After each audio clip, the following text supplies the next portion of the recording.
अध्यात्म विज्ञान कोई धर्म या संप्रदाय नहीं है, ये स्पिरिचुअल साइंस है जो कुदरत के कानून पर आधारित है। ये विज्ञान पूरे ब्रह्मांड के सभी रहस्यों को उजागर करता है और जीवन के सभी पहलुओं को समझने के लिए एक नई दृष्टि देता है। इसी को आर्ट ऑफ विजन कहते हैं, दुनिया को देखने की एक नई दृष्टि, जो अध्यात्म विज्ञानी परम पूज्य स्वामी श्री कमलेशानंद जी के निर्देशन में सनातन सत्य का अनुसंधान कर हमारे जीवन को प्रकाशित करे। जय सच्चिदानंद। जे आश्रमની અંદર આપણે બધા આવ્યા છીએ, એ આશ્રમની જગ્યા પણ પવિત્ર છે। એ આશ્રમ બનાવનારની ભાવના પણ ઘણી ઉત્તમ છે। એમના જે સ્વયંસેવકો અને જે કર્મચારીઓ અહીંયા જે કાર્ય કરી રહ્યા છે, એ પણ બહુ જ સારી ભાવનાથી કાર્ય કરી રહ્યા છે। ખૂબ ઉત્તમ સહયોગ છે। બધા મહાત્માઓ, મુમુક્ષુઓ, જિજ્ઞાસુ અને સાયન્ટિસ્ટો પણ अलग अलग स्थान ઉપરથી જે આવ્યા છે, ગુજરાત, મહારાષ્ટ્ર, ઉત્તરાખંડ, એવા અલગ અલગ જગ્યાએથી આવેલા છે અને એ બધાના આ આધ્યાત્મ વિજ્ઞાન સમજવાના જે ઉત્તમ પ્રકારના ભાવ અને પ્રયાસ છે, એના નિમિત્તે આખું આ વાતાવરણ એક દિવ્ય વાતાવરણ બની ગયું। આજે સવારે જ આપણે બધા સમૂહમાં નર્મદા માતા નારેશ્વર ની જગ્યા અને નારેશ્વરની જગ્યાના પવિત્ર સ્થાનની અંદર પણ નર્મદા માતાને અંદર બધાએ સ્નાન કર્યું, આચમન કર્યું, દર્શન કર્યા, भाव व्यक्त કર્યા। ये अपनी भारतीय परंपरा है। अपनी भारतीय परंपरा કેટલું અદ્ભુત परंपरा है। विश्व में एक ज भारतीय संस्कृति एवी है कि जे वसुदेव कुटुंबकम ની વાત કરે છે। બીજા કોઈ ધર્મમાં આ વાત આખું વિશ્વ એ અમારું કુટુંબ છે। The whole world is a one family। એ કેવળ ભારતીય સંસ્કૃતિમાં જ આ વાક્ય બોલાઈ શકાય। સનાતન ધર્મની આ વિશેષતા છે। આપણી ભારતીય સંસ્કૃતિની અંદર જ અતિથિ દેવો ભવ, we welcome to all people of the world. દુનિયાના કોઈ પણ વ્યક્તિ ગમે ત્યાંથી મુશ્કેલીમાં આવ્યા હોય, આપણે ઇતિહાસમાં વેલકમ કર્યું છે।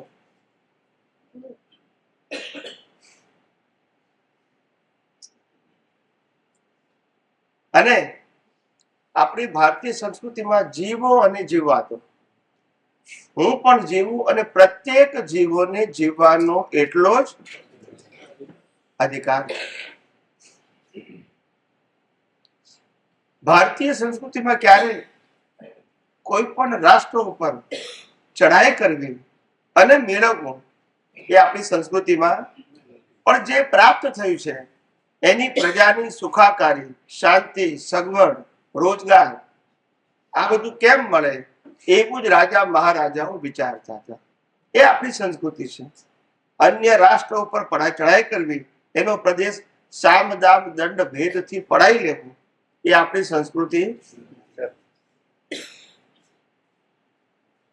પણ ઘણા બધાને અહિંસા પરમો ધર્મ માનનારા લોકોને ઘણી વખત એવું લાગે છે કે હિંસા ન કરવી જોઈએ, એ તો સારી વસ્તુ છે, પણ સાથે સાથે કાયમ રહેવું જોઈએ એ સારી વસ્તુ નથી।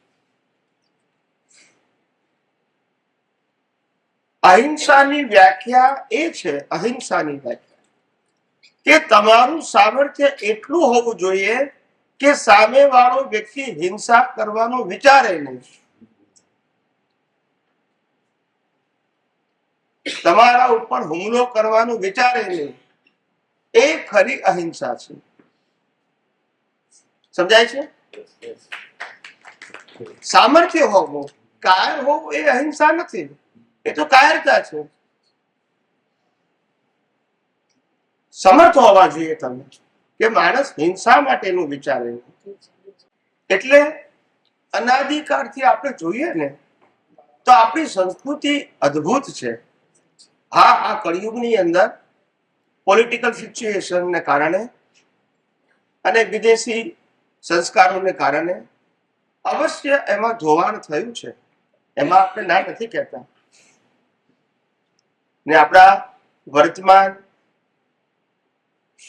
વડાપ્રધાન શ્રી કે જેમનું સામર્થ્ય જબરજસ્ત છે, દેશ વિદેશમાં આખું વર્લ્ડ જેને રિસ્પેક્ટ કરે છે, ને આખા વર્લ્ડની અંદર જે 25 ટોપ લીડર કહેવાય, શું કહેવાય, 25 ટોપ લીડર, એનો રેન્કિંગ દર વર્ષે આવે છે, ઇન્ટરનેશનલ લેવલ આવે છે, કે આપણી કન્ટ્રીમાંથી નથી બનાવતા. છેલ્લા 10 વર્ષથી નરેન્દ્ર મોદી ફર્સ્ટ નંબરમાં આવે છે. હમણાં 75+ નરેન્દ્ર મોદી છે ફર્સ્ટ નંબર, અને સેકન્ડ નંબરના 50 પણ નથી. બાકી બધા તો એની નીચે છે. વિચાર કરો, 140 કરોડના દેશના વડાપ્રધાન, અને તે પાછા એવું કે ડેવલપ કન્ટ્રી છે. ડેવલપ કન્ટ્રી નથી, ડેવલપ થઈ રહી છે. એવા કન્ટ્રીની અંદર 142 કરોડ લોકોને મેનેજ કરવા ને એ સહેલું? આપણને ખબર છે કે આપણા ઘરમાં 5 જણા પણ આપણાથી મેનેજ, આપણે એને આપણું ધાર્યું નથી કરાવી શકતા. સાહેબ, કરાવી શકીએ છે? એક જ ઘરના એક જ લોહીની વ્યક્તિ, યસ કે નો? આ તો બધી અલગ અલગ, નાત જુદી, જાત જુદી, ભાષા જુદી, પ્રદેશ જુદી, સંસ્કૃતિ જુદી, પહેરવેશ જુદો, ખોરાક જુદો, અને છતાંય બધાને અને નેશન સાથે જોડવા. શેની સાથે? રાષ્ટ્ર સાથે. બહુ મોટું કામ કરે છે. અને ઇનડાયરેક્ટલી એ હિન્દુ ફિલોસોફીને પ્રોજેક્ટ કરી રહ્યા છે. ખુદ પોતે એની અંદર અગ્રેસર છે. શું છે? ખુદ પોતે બોલતા નથી પણ કરી બતાવે છે. એમને ભગવા પહેરવામાં શરમ, એમને ચંદન લગાવવામાં શરમ, એમને મા ગંગાની આરતી ઉતારવામાં શરમ, માળા પહેરવામાં શરમ, મંદિરોમાં જઈને ભગવાનની પૂજા કરવી ભવ્યતાથી એને શરમ નથી. એ બોલે છે, એ પોતે કરીને કહે છે કે તમે પણ જો હિન્દુ હોવ તો ફોલો કરો. શરમ રાખો. કારણ કે એક રાષ્ટ્રના નેતા તરીકે જ્યાં વિવિધતા વાળો દેશ છે ત્યાં એને મોઢેથી ના બોલાય. સમજાય છે ને? કારણ કે આપણા સંવિધાનમાં સેક્યુલર શબ્દ નાખી દીધો છે. હવે કાઢે પછી બોલાય. સમજાય છે? કેવું અદ્ભુત કામ, કેવો અદ્ભુત પુરુષ છે. એનું સામર્થ્ય ભલભલા નમી પડે છે. ઇન્ટરનેશનલ પોલિટિક્સ એટલું ગંદુ થઈ ગયું છે, પણ છતાંય આ માણસ ગમે ત્યાં હોય એવો તટસ્થ રહે છે કે બધા ગમે એટલો વિરોધ કરે તો પણ ઝૂકવું પડે છે. એની પોલિસીમાં કોઈના માટે નેગેટિવ નથી, કોઈના માટે. આ આપણી ભારતીય સંસ્કૃતિ નું એક્ઝામ્પલ આજનું લાઈવ છે. ઘણા લોકો કહે છે કે ભાઈ આ મહાકુંભ થઈ ગયો સ્વામીજી, કેટલા બધા ખર્ચો થયો, શું ફાયદો થયો? ખ્યાલ આવ્યો? ફાયદાની વાત તો જવા દો, આપણી ઇકોનોમી જબરજસ્ત અપ આવી. સમજાય છે? રોજની 800 ફ્લાઇટો જતી હતી સાહેબ. કેટલા પૈસા મળ્યા છે એ લોકોને? ખ્યાલ આવ્યો ને? એવિએશન ઇન્ડસ્ટ્રીઝ રોજની 1.5, 2, 3 લાખ બસો જતી હતી. કેટલા પૈસા મળ્યા હશે? પ્રાઇવેટ જુદું, ટ્રેન, વિચાર કરો કેટલા બધા ફેરિયાઓને પૈસા મળ્યા હશે. યસ કે નો? ઇકોનોમી 50 થી 60 લાખ લોકો તો વિદેશથી આવે, ઇન્ટરનેશનલ, જેના આધારે ઇન્ટરનેશનલ ફ્લાઇટ, હોટલ ઉદ્યોગ, રેસ્ટોરન્ટ ઉદ્યોગ અને બીજા નાના પરચુરણ ઉદ્યોગો, બધાને રોજગારી મળી કે ના મળી? અને મોટું કામ થયું છે આપણું કે ભારતીય સંસ્કૃતિની વેલ્યુ આખા વિશ્વમાં વધી કે એક એવો પ્રદેશ છે દેશનો, ભારત દેશનો એક નાનો પ્રદેશ કે જ્યાં આગળ 6.5 લાખ કરોડ 66.5 કરોડ લોકોને મેનેજ કર્યા કે 45 ડેઝ. એ નાની સૂની વસ્તુ નથી. 66 કરોડ લોકોને મેનેજ કરવા ઇઝી નથી. ખાવું, પીવું, ટ્રાન્સપોર્ટેશન, મેડિકલ, સમજાય છે ને? રોડ આપવા, બધું રોડના કંટ્રોલ કરવા, આટલો બધો ટ્રાફિક એ ઇઝી નથી એક જ નાના એરિયામાં. સમજાય છે? વિચાર કરો. એટલે મારું દુનિયા આની નોંધ લે છે. તમે એમ ના માનશો કે આ ખાલી ઇવેન્ટ છે. આ ઇવેન્ટની નોંધ આખા વર્લ્ડમાં લેવાની. એ સમર્થ પુરુષોનું લક્ષણ છે સાહેબ. ઇનડાયરેક્ટલી આખા વર્લ્ડને કહી દીધું કે હિન્દુ ધર્મનો પાવર કેટલો છે. ઇનડાયરેક્ટલી, બોલ્યા વગર. ખ્યાલ આવ્યો? દુનિયાના મોટા ઇવેન્ટમાં 5, 10, 15, 20, 25 લાખ તો બહુ થઈ ગયા. એનાથી મોટો કોઈ ઇવેન્ટ નથી ભારત દેશમાં નહીં, વિશ્વમાં નહીં. મેનેજમેન્ટ જ ના કરી શકે. વિચાર કરો, 66 કરોડ, અમેરિકાની વસ્તીથી ડબલ. વિચાર કરો. ખ્યાલ આવે ને? પાકિસ્તાનની વસ્તીથી 2.5 ગણું, 3 ગણું. તમે વિચાર કરો. અને આખું મેનેજ કોણે કર્યું? એક સંન્યાસી. કોણે કર્યું? વિચાર કરો. આખા વિશ્વને બતાવી દીધું કે અમારા સંન્યાસીમાં તાકાત કેટલી છે. એ ખાલી ભગવાન નથી પહેરતા, એ તારે તો વિશ્વને ચલાવી પણ, માર્ગદર્શન પણ અને મેનેજમેન્ટ પણ કરી શકે. એ બતાવ્યું એક્ઝામ્પલ, ખાલી બોલીને નહીં, કરીને બતાવ્યું. આપણા માટે ગૌરવની વાત છે. ખ્યાલ આવે ને? અને આ સંસ્કૃતિમાં ભારત દેશની અંદર પ્રત્યેક ભારતીયમાં જબરજસ્ત તાકાત રહેલી છે. જો એને ઓપન કરવાનો સ્કોપ મળે તો, એને એન્કરેજ કરવામાં આવે, એને ગાઈડ કરવામાં આવે, એને પાથ આપવામાં આવે. શું આપે? રસ્તો આપવામાં આવે. તો બધા પાસે જબરજસ્ત શક્તિ છે. જ્ઞાની પુરુષ દાદા ભગવાનને એક વખત પ્રશ્ન પૂછ્યો હતો, હમણાં વોટ્સઅપ ઉપર આવ્યું હતું. એક મહાત્માએ પ્રશ્ન પૂછેલો કે દાદા ભગવાન, તમે એમ કહો છો કે આ મારે આ અક્રમ વિજ્ઞાન દ્વારા જગત કલ્યાણ કરવું છે અને તમારી પાસે તો એવો કોઈ મોટો વર્ગ નથી. એ વખતે તો મંદિર પણ નહોતું, એટલા પૈસા નતા, અચ્છા એટલા વોલેન્ટિયર્સ નતા. ખ્યાલ આવે ને? એટલું મહાત્મા વૃંદ પણ નતું. તો તમે આ આટલા નાના સમુદાયથી કેવી રીતે કામ કરી શકશો? ખ્યાલ આવ્યો? તમારો ભાવ સાચો છે, તમારું જ્ઞાન સાચું છે, પણ કરી કેવી રીતે શકશો? ખ્યાલ આવે? તારે જ્ઞાની પુરુષ દાદા ભગવાને કીધું તું કે આ ભારતની અંદર 2 કે 4 સારા માણસ હોય તો આખી દુનિયાને ફેરવી શકે એમ છે. અરે છેલ્લે બોલ્યા એક પણ હોય તો પણ દુનિયાનું પૂઠિયું ફેરવી શકે એમ છે. ખાલી પ્યોર હોવો જોઈએ અને સ્ટ્રોંગ હોવો જોઈએ. શું હોવો જોઈએ? પ્યોર અને સ્ટ્રોંગ. અમે વર્ષો પહેલા 1994માં પહેલી વખત અમેરિકા ગયા હતા. પહેલી વખત, ફર્સ્ટ ટાઈમ. અને ત્યાં આગળ અમે સત્સંગમાં એકવાર વાત નીકળી હતી. ત્યારે વાતમાં મેં કીધેલું કે કુદરતનો એક જ કાનૂન છે, જે માણસ પ્યોર અને સ્ટ્રોંગ છે, પ્યોર પહેલો પ્યોર જોઈએ, પછી જે પ્યોર અને સ્ટ્રોંગ છે એ દુનિયાને ફેરવે છે. અને જે ઇમ્પ્યોર અને વીક છે એને દુનિયા ફેરવે છે. આ અમે વાક્ય વર્ષો પહેલા બોલ્યા 94માં. પ્યોર હોવો જોઈએ, એનો એનો પ્રિન્સિપલ એથિક હોવો જોઈએ કે મારું મિશન આ છે.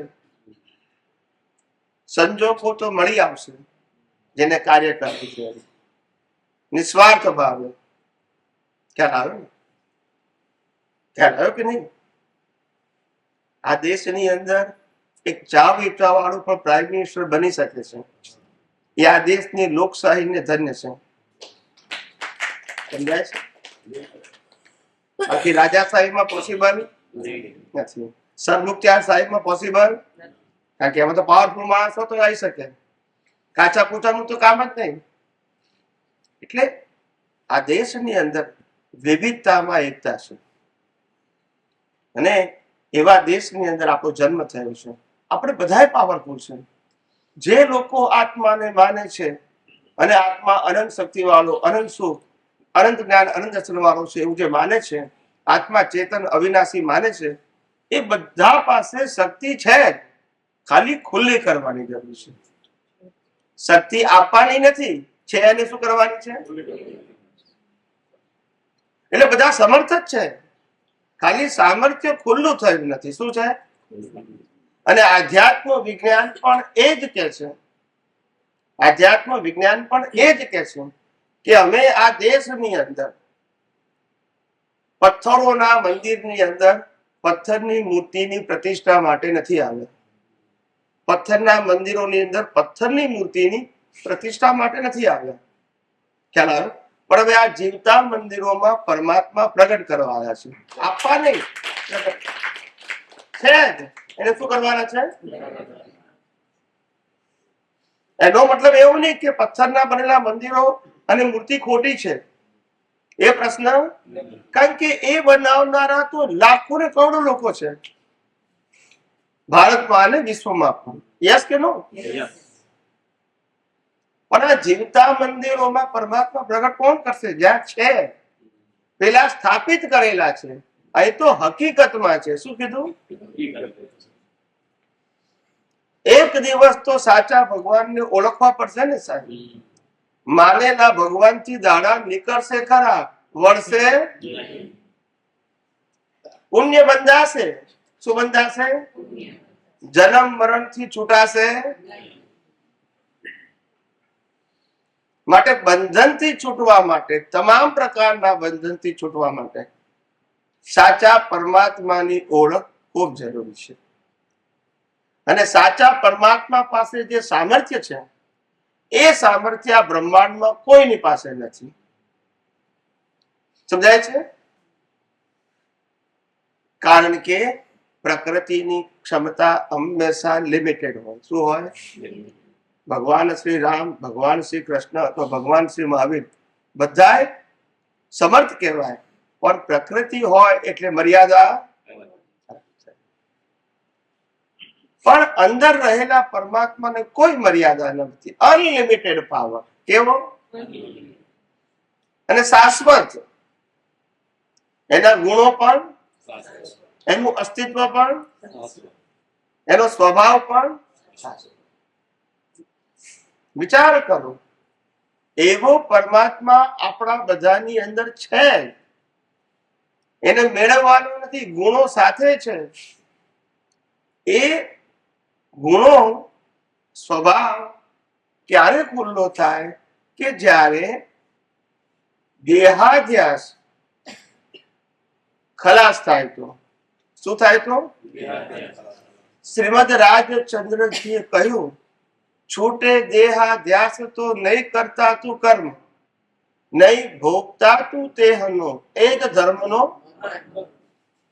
એ જ ધર્મથી મોક્ષ છે. સમજાય છે? દેહાધ્યાસ છૂટતો નથી. અને આધ્યાત્મ વિજ્ઞાન દેહાધ્યાસથી મુક્ત થવા માટેનો માર્ગ છે. દેહાધ્યાસથી આધ્યાત્મ વિજ્ઞાન એ પ્રકૃતિને સુધારવાનો, બદલવાનો, ફેરવવાનો માર્ગ નથી, પ્રકૃતિથી મુક્ત થવાનો માર્ગ છે. પ્રકૃતિનો એક પણ ગુણ મારામાં નથી, મારો એક પણ ગુણ ગુણે કરી બંને સર્વથા સામીપ્ય ભાવને લઈને ભ્રાંતિ જે આ વિજ્ઞાન થકી નાશ થાય છે. સમજાય છે? એટલે આ ભ્રાંતિ તોડવાનો માર્ગ છે. એ ભ્રાંતિ તૂટશે તો સનાતન છે તે તમને પ્રાપ્ત થશે. આ ભ્રાંતિની અંદર જે પ્રાપ્ત થાય છે બધું ભ્રાંતિ વાળું છે, કે જેમાં આપણું નથી ને માનવાનું. શું કીધું? એનું નામ તો માયાની.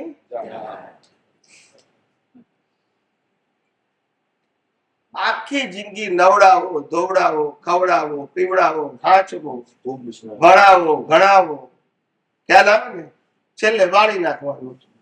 બોલતા નથી. એનું નામ માયાની. આ દરિયા કિનારે છોકરાઓ છે ને તો માટીના ઘરો બનાવે, પછી શું કરે? એવું છે. બોલતા નથી. એવું છે ને.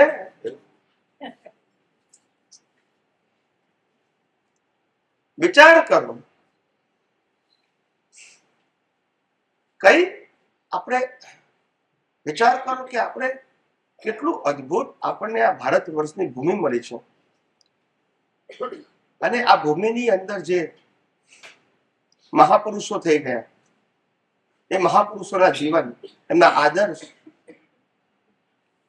આ ધરતી જુઓ નર્મદા નદીના કિનારે, જ્યાં લોકો નર્મદા નદીની પરિક્રમા કરે છે હજારો વર્ષોથી, એવી આ પવિત્ર ભૂમિ, બારે માસ ચાલતી નદી. કેવી? ક્યારે સુકાય? વિચાર કરો. અને એવી ધરતીમાં આપણા બધાનો જન્મ થયો છે. જન્મતાની સાથે આપણને સંસ્કાર મળ્યા, કુળ ધર્મ મળ્યો, અનેક સાધુ સંત સંન્યાસીઓના દર્શન થયા, પ્રવચન ઉપદેશ સાંભળ્યા, માર્ગદર્શન મળ્યું, ચારિત્રની કિંમત સમજાવી. પણ જ્યાં સુધી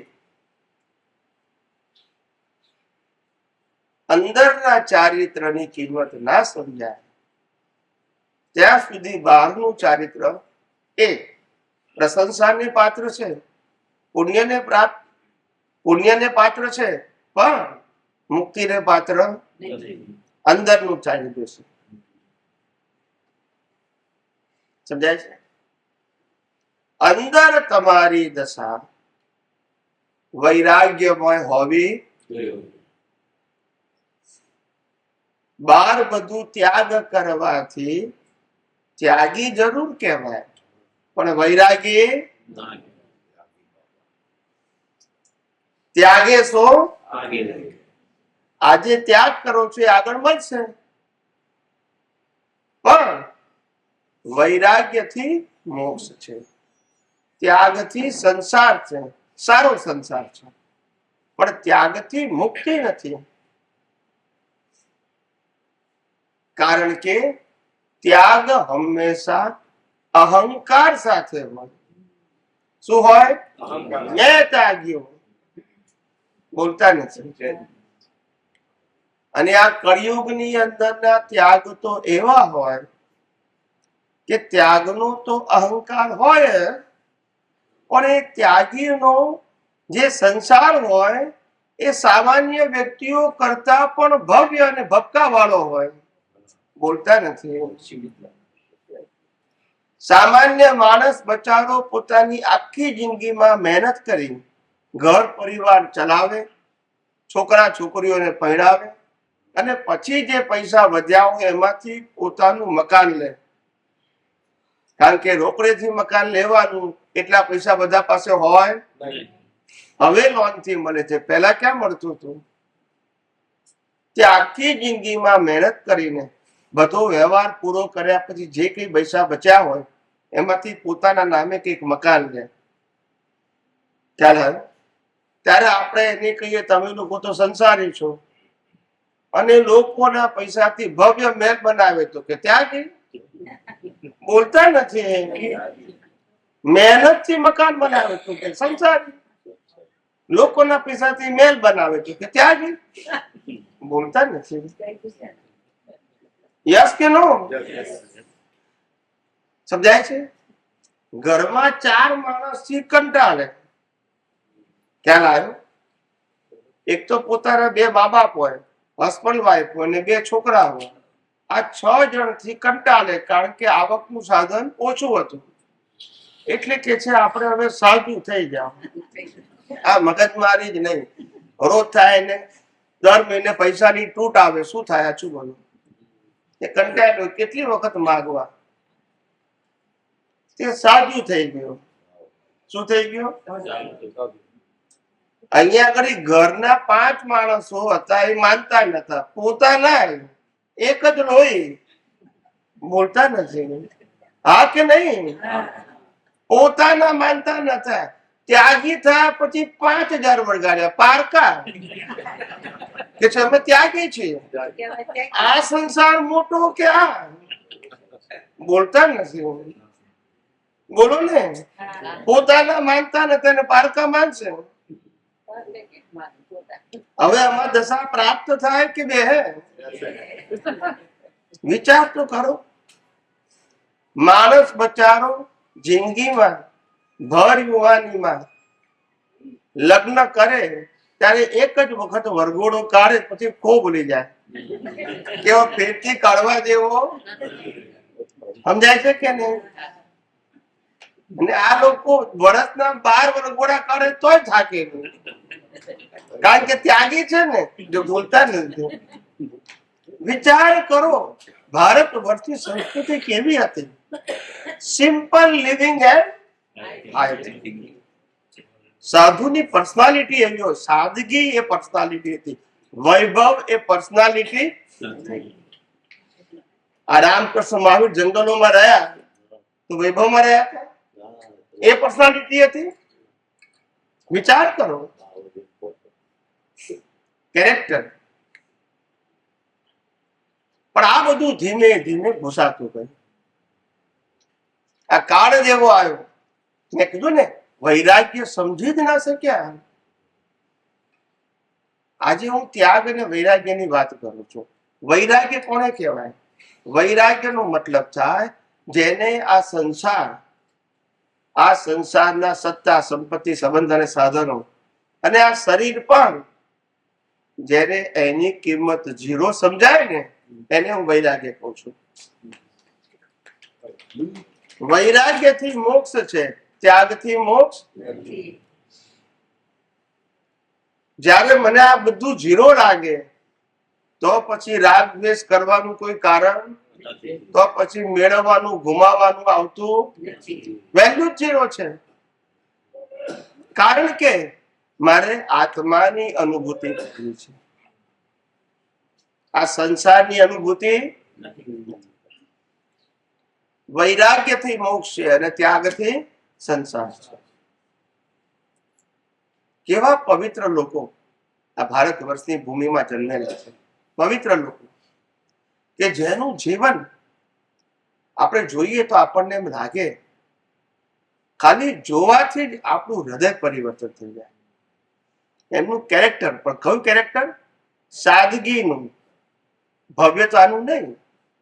આ આપણા જેમ હીરો ને હિરોઈન પિક્ચરમાં હોય છે, જેમ ભવ્યતાથી લોકોને આંજી નાખે છે, એવું કેરેક્ટર ત્યાગીઓનું સિમ્પલ, સાદગી વાળું. એના કેરેક્ટરથી લોકોને એમને અનુસરવાનું મન થવું જોઈએ.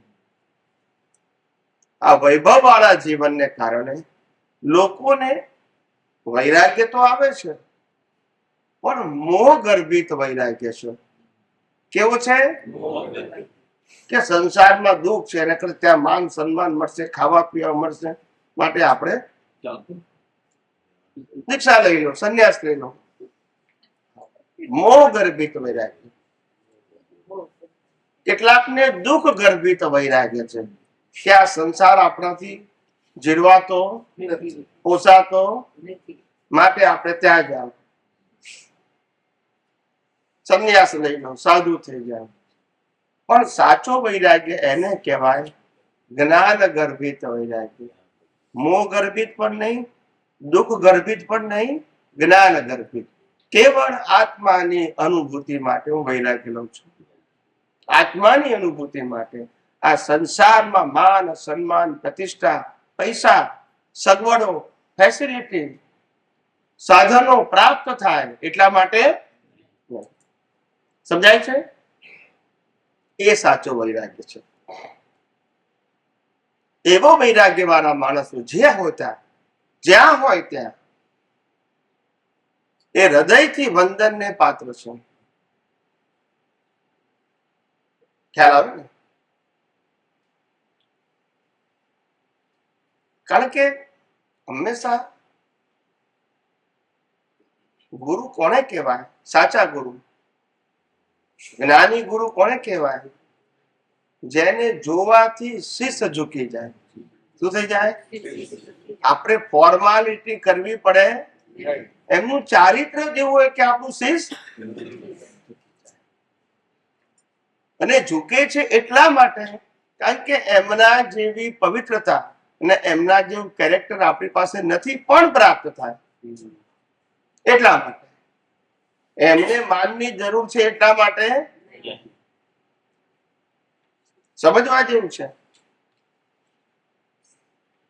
એટલે આવી રીતે આ આધ્યાત્મ વિજ્ઞાન જ્યારે આપણને સાચો મુક્તિનો માર્ગ બતાવે છે ત્યારે એટલું જ કે છે આ જગતની અંદર આપણે આત્મા સિવાય કશું છે નહીં અને અનુભવ મારે આત્માનો જ કરવો છે.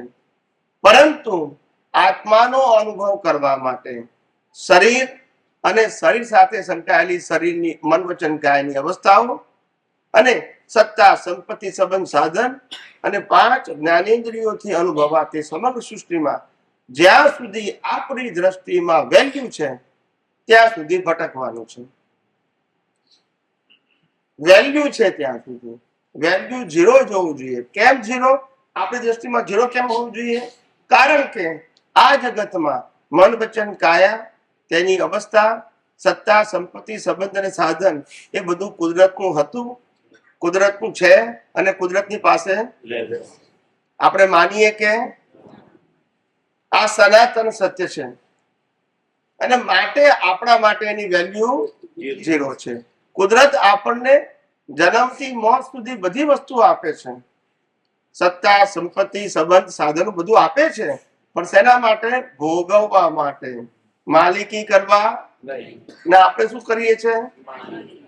એનો માર્ગ કરીએ છીએ. મળે છે એનો વાંધો નથી, મળે એનો ઉપયોગ કરવો એનો વાંધો નથી, પણ માલિકી કરશો તો કુદરત દંડ દેશે. માલિકી તો કુદરતની જ રહેવાની. આવું આ અદ્ભુત વિજ્ઞાન છે. આ વિજ્ઞાન મેં પહેલા પણ કહ્યું છે, આ વિજ્ઞાન ભારત વર્ષની અંદર જ્યારે તીર્થંકર ભગવંતો વિદ્યમાન હતા 2600 વર્ષ પહેલા ભગવાન મહાવીર જ્યારે આ ધરતી ઉપર હતા ત્યારે એમને આ વિજ્ઞાન જગત સમક્ષ કહ્યું હતું કે આ સંસારમાં તારે મોક્ષમાં જવું હોય, આત્માનો અનુભવ કરવો હોય તો કંઈ જ કરવાની જરૂર નથી. શું કીધું? કંઈ જ કરવાની જરૂર નથી. અને તારે સંસારમાં ભટકવું હોય તો બધું જ કરવાની જરૂર છે. હવે કંઈ ના કરવું એ ક્રિયાનો શબ્દ નથી. કંઈ ના કરવું એટલે કરતા ભાવે કશું કરવાનું નથી. જે કંઈ થઈ રહ્યું છે એ બધું કુદરતી રચના પ્રમાણે થઈ રહ્યું છે. તું કરતો નથી ને તારા માટે પણ આ ખાલી કર્મના હિસાબ પ્રમાણે આ મન વચન કાય રૂપી મશીન જે કુદરતે આપ્યું છે એક શ્વાસોશ્વાસથી ચાલ્યા કરે છે. અને જ્યારે કર્મ પતી જશે ત્યારે આ મશીનનો શ્વાસ અને બાકી બધું તો અહીંયાનું તો અહીંયા જ રહેવાનું છે. એમાં કે આપણે આપવાની જરૂર. જે વસ્તુ કુદરતે આપી છે અને કુદરત ફરજિયાત લઈ લેવાની છે કે ઓપ્શન છે, એમાં એડિશનલ ત્યાગની આધ્યાત્મમાં જરૂર નથી. તમારા ઉદય કર્મમાં લાયા હોય તો ભલે, ઉદય કર્મમાં લાયા હોય તો વાંધો નથી, પણ કુદરત લઈ લેવાની છે એ બધા માટે કમ્પલસરી છે. જે આપ્યું છે બધું, હવે જે વસ્તુ કમ્પલસરી છે એના માટે આપણે કોઈ પ્રયત્નની જરૂર, પણ જે વસ્તુ કુદરતની છે એને કુદરતની માનવી એ આપણા માટે બહુ અગત્યનું છે. તમે વિચાર કરો કે આ જે શરીર છે, પંચ મહાભૂતનું બનેલું શરીર, કે જેની બનાવટ કુદરતે કરી છે, એ શરીર કુદરતે કર્મના ભોગવટા માટે સાધન રૂપે આપ્યું છે. હવે વિચાર કરજો ખાલી, શરીર પણ કુદરતનું, સંજોગો પણ કુદરતના, અને કર્મ ગયા અવતારના કર્મો, એના કારણે કુદરત આજે શરીર અને શરીરને ભોગવવા માટે સંજોગો આપે છે. એમાં આજે મારી ક્યાં ભૂલ છે? બોલતા નથી. મારી એટલે આત્માની ભૂલ નથી, અને આ શરીરની પણ. શરીર તો કુદરતે કર્મ ભોગવવા માટે પ્રયાસ આપ્યું છે. એ કર્મ ભોગવવાનું સાધન છે, કર્મ કરવાનું સાધન નથી. પણ આપણે ગુનેગાર શરીરને માનીએ છીએ. બોલતા નથી. સમજાય છે કે નહીં? ગુનેગાર કોને માનીએ છીએ? વિચાર કરો, શરીર ગુનેગાર હોઈ શકે? શરીર ગુનો કરી શકે? આ તો મશીન છે. મશીન કુદરતના પાવરથી ચાલે છે. કોના પાવરથી? આપણા પાવરથી? આપણી હાજરી છે. શું છે? મોબાઈલની અંદર બેટરી ચાર્જ હોય ત્યાં સુધી મોબાઈલ ચાલે, પણ કોની સાથે શું વાત કરવી એ બેટરીનો સબ્જેક્ટ નથી. બોલતા નથી. મોબાઈલમાં શું જોવું એ બેટરીનો પ્રશ્ન છે. બેટરી એટલે કોમન પાવર. એમ આત્મા એ શરીરની અંદર કોમન પાવર છે કે જેના દ્વારા બોડી લાઈવ છે, પણ આત્મા કશું કરતો અને કઈ ભોગવતો પણ એના આધારે જીવંતતા લાગવાથી કર્મ ભોગવાય છે અને કર્મ નવા બધાય છે અજ્ઞાનતાને કારણે. મળદું ક્યારે કર્મ ભોગવી શકતું નથી. ઘણા બધા કે છે કે સાહેબ આ શરીરમાં જ્ઞાન છે. શું કે છે? ત્યારે મેં કીધું શરીરમાં જ્ઞાન હોય તો પછી બાળો છો કેમ? જો બોલતા નથી. આમાં જ્ઞાન હોય તો પછી બાળો છો કેમ? કેવી ભ્રાંતિ ચાલે છે. શરીર દ્વારા જ્ઞાન વ્યક્ત થાય છે, મોબાઈલ દ્વારા જ્ઞાન વ્યક્ત થાય, ટીવી દ્વારા જ્ઞાન વ્યક્ત થાય, પણ ટીવીમાં જ્ઞાન, મોબાઈલમાં જ્ઞાન, એમ શરીરમાં પણ જ્ઞાન. લોકો શરીરની આરતી ઉતારે છે. કોણ? અને કેટલાક તો હવે ટીવીમાં આરતી ઉતારે છે. બોલો, કેવી કેવી ભ્રાંતિ. સમજાય છે? આરતી તો પરમાત્માની હોય, 14 લોકનો નાથ, કે જે ચેતન અવિનાશી છે. ખ્યાલ આવે? ઘણા કહેતા હતા કે સ્વામીજી દાદાના ગુણલા એટલે શું? મેં કહ્યું દાદાના ગુણલા એટલે આત્માના ગુણોની ભજના. એ જ દાદાના ગુણલા. દાદા એક વ્યક્તિ થોડા છે. સમજાય છે કે નહીં? દાદા એ અનંત જ્ઞાન, અનંત સુખ, અનંત શક્તિ વાળો ચૈતન્ય જ્ઞાન સ્વરૂપ અવિનાશી એવો આત્મા. એ પ્રગટ આત્માનું ખાલી નામ આપ્યું આઈડેન્ટિફિકેશન માટે, પણ ખરેખર એ આત્મા તો આપણા બધાની અંદર પણ એક જ સરખા છે. એમનામાં વ્યક્ત થયો, આપણામાં વ્યક્ત થઈ રહ્યો છે. એટલે આત્મામાં ફેર નથી. ખાલી વ્યક્ત થયો કે નહીં એના આધારે ડિફરન્સ છે. બાકી શરીર તો આપણા બધાના કુદરતના હતા, છે અને રહેશે. રામકૃષ્ણ મહાવીરના શરીર પણ કોના હતા? કુદરતના હતા. સંચાલન પણ કોનું હતું? એટલે રામને વનવાસ જવું પડે. રામનું રાવણ ના સાંભળે, કૃષ્ણ ભગવાનનું દુર્યોધન ના સાંભળે, અને મહાવીરનું ગોસાલક ના સાંભળે. વિચાર કરો, સ્વતંત્રતા કોની પાસે છે? વિચાર કરો. પણ અહંકાર કેટલો છે, સમજાય છે? અને આ અહંકાર આપણને પછાડે છે, સમજાય છે? ઘણા કે છે સ્વામીજી હું કશું જ નથી. મેં કીધું તું આ વિનાશી જગતની અપેક્ષાએ કશું નથી. તત્વ દ્રષ્ટિએ તું સંપૂર્ણ છો, અવસ્થાની દ્રષ્ટિએ તું, કારણ કે અવસ્થા માત્ર એમાં તું કશું નથી અને તારું કશું, અને તારું જે મૂળ સ્વરૂપ છે એ તો અવિનાશી છે, અનંત શક્તિ વાળું છે. પણ તું વિનાશીમાં જે માલિકી પણ કરે છે એનો માર ખાવો પડે છે. જેનું છે એને કેને ખ્યાલ આવ્યો કે મારી વાત સમજાય છે? એટલે ઘણા લોકોને ખ્યાલ નથી આવતો કે આ ઘણા લોકો મને કહે છે કે સ્વામીજી અમે તમને સમર્પણ થઈએ, શું વાંધો છો? મેં કીધું પણ આ શરીર જ કુદરતનું છે તો મને સમર્પણ થઈને શું ફાયદો? સમર્પણ કરવું હોય તો કુદરતને કરો ને, નહીં કરો તો એની પાસે બોલતા નથી. આ શરીર જ કુદરતનું છે, તમે આને સમર્પણ કરીને શું કરશો? કુદરતને કરો ને, જેનું છે. સમજાય છે કે નહીં?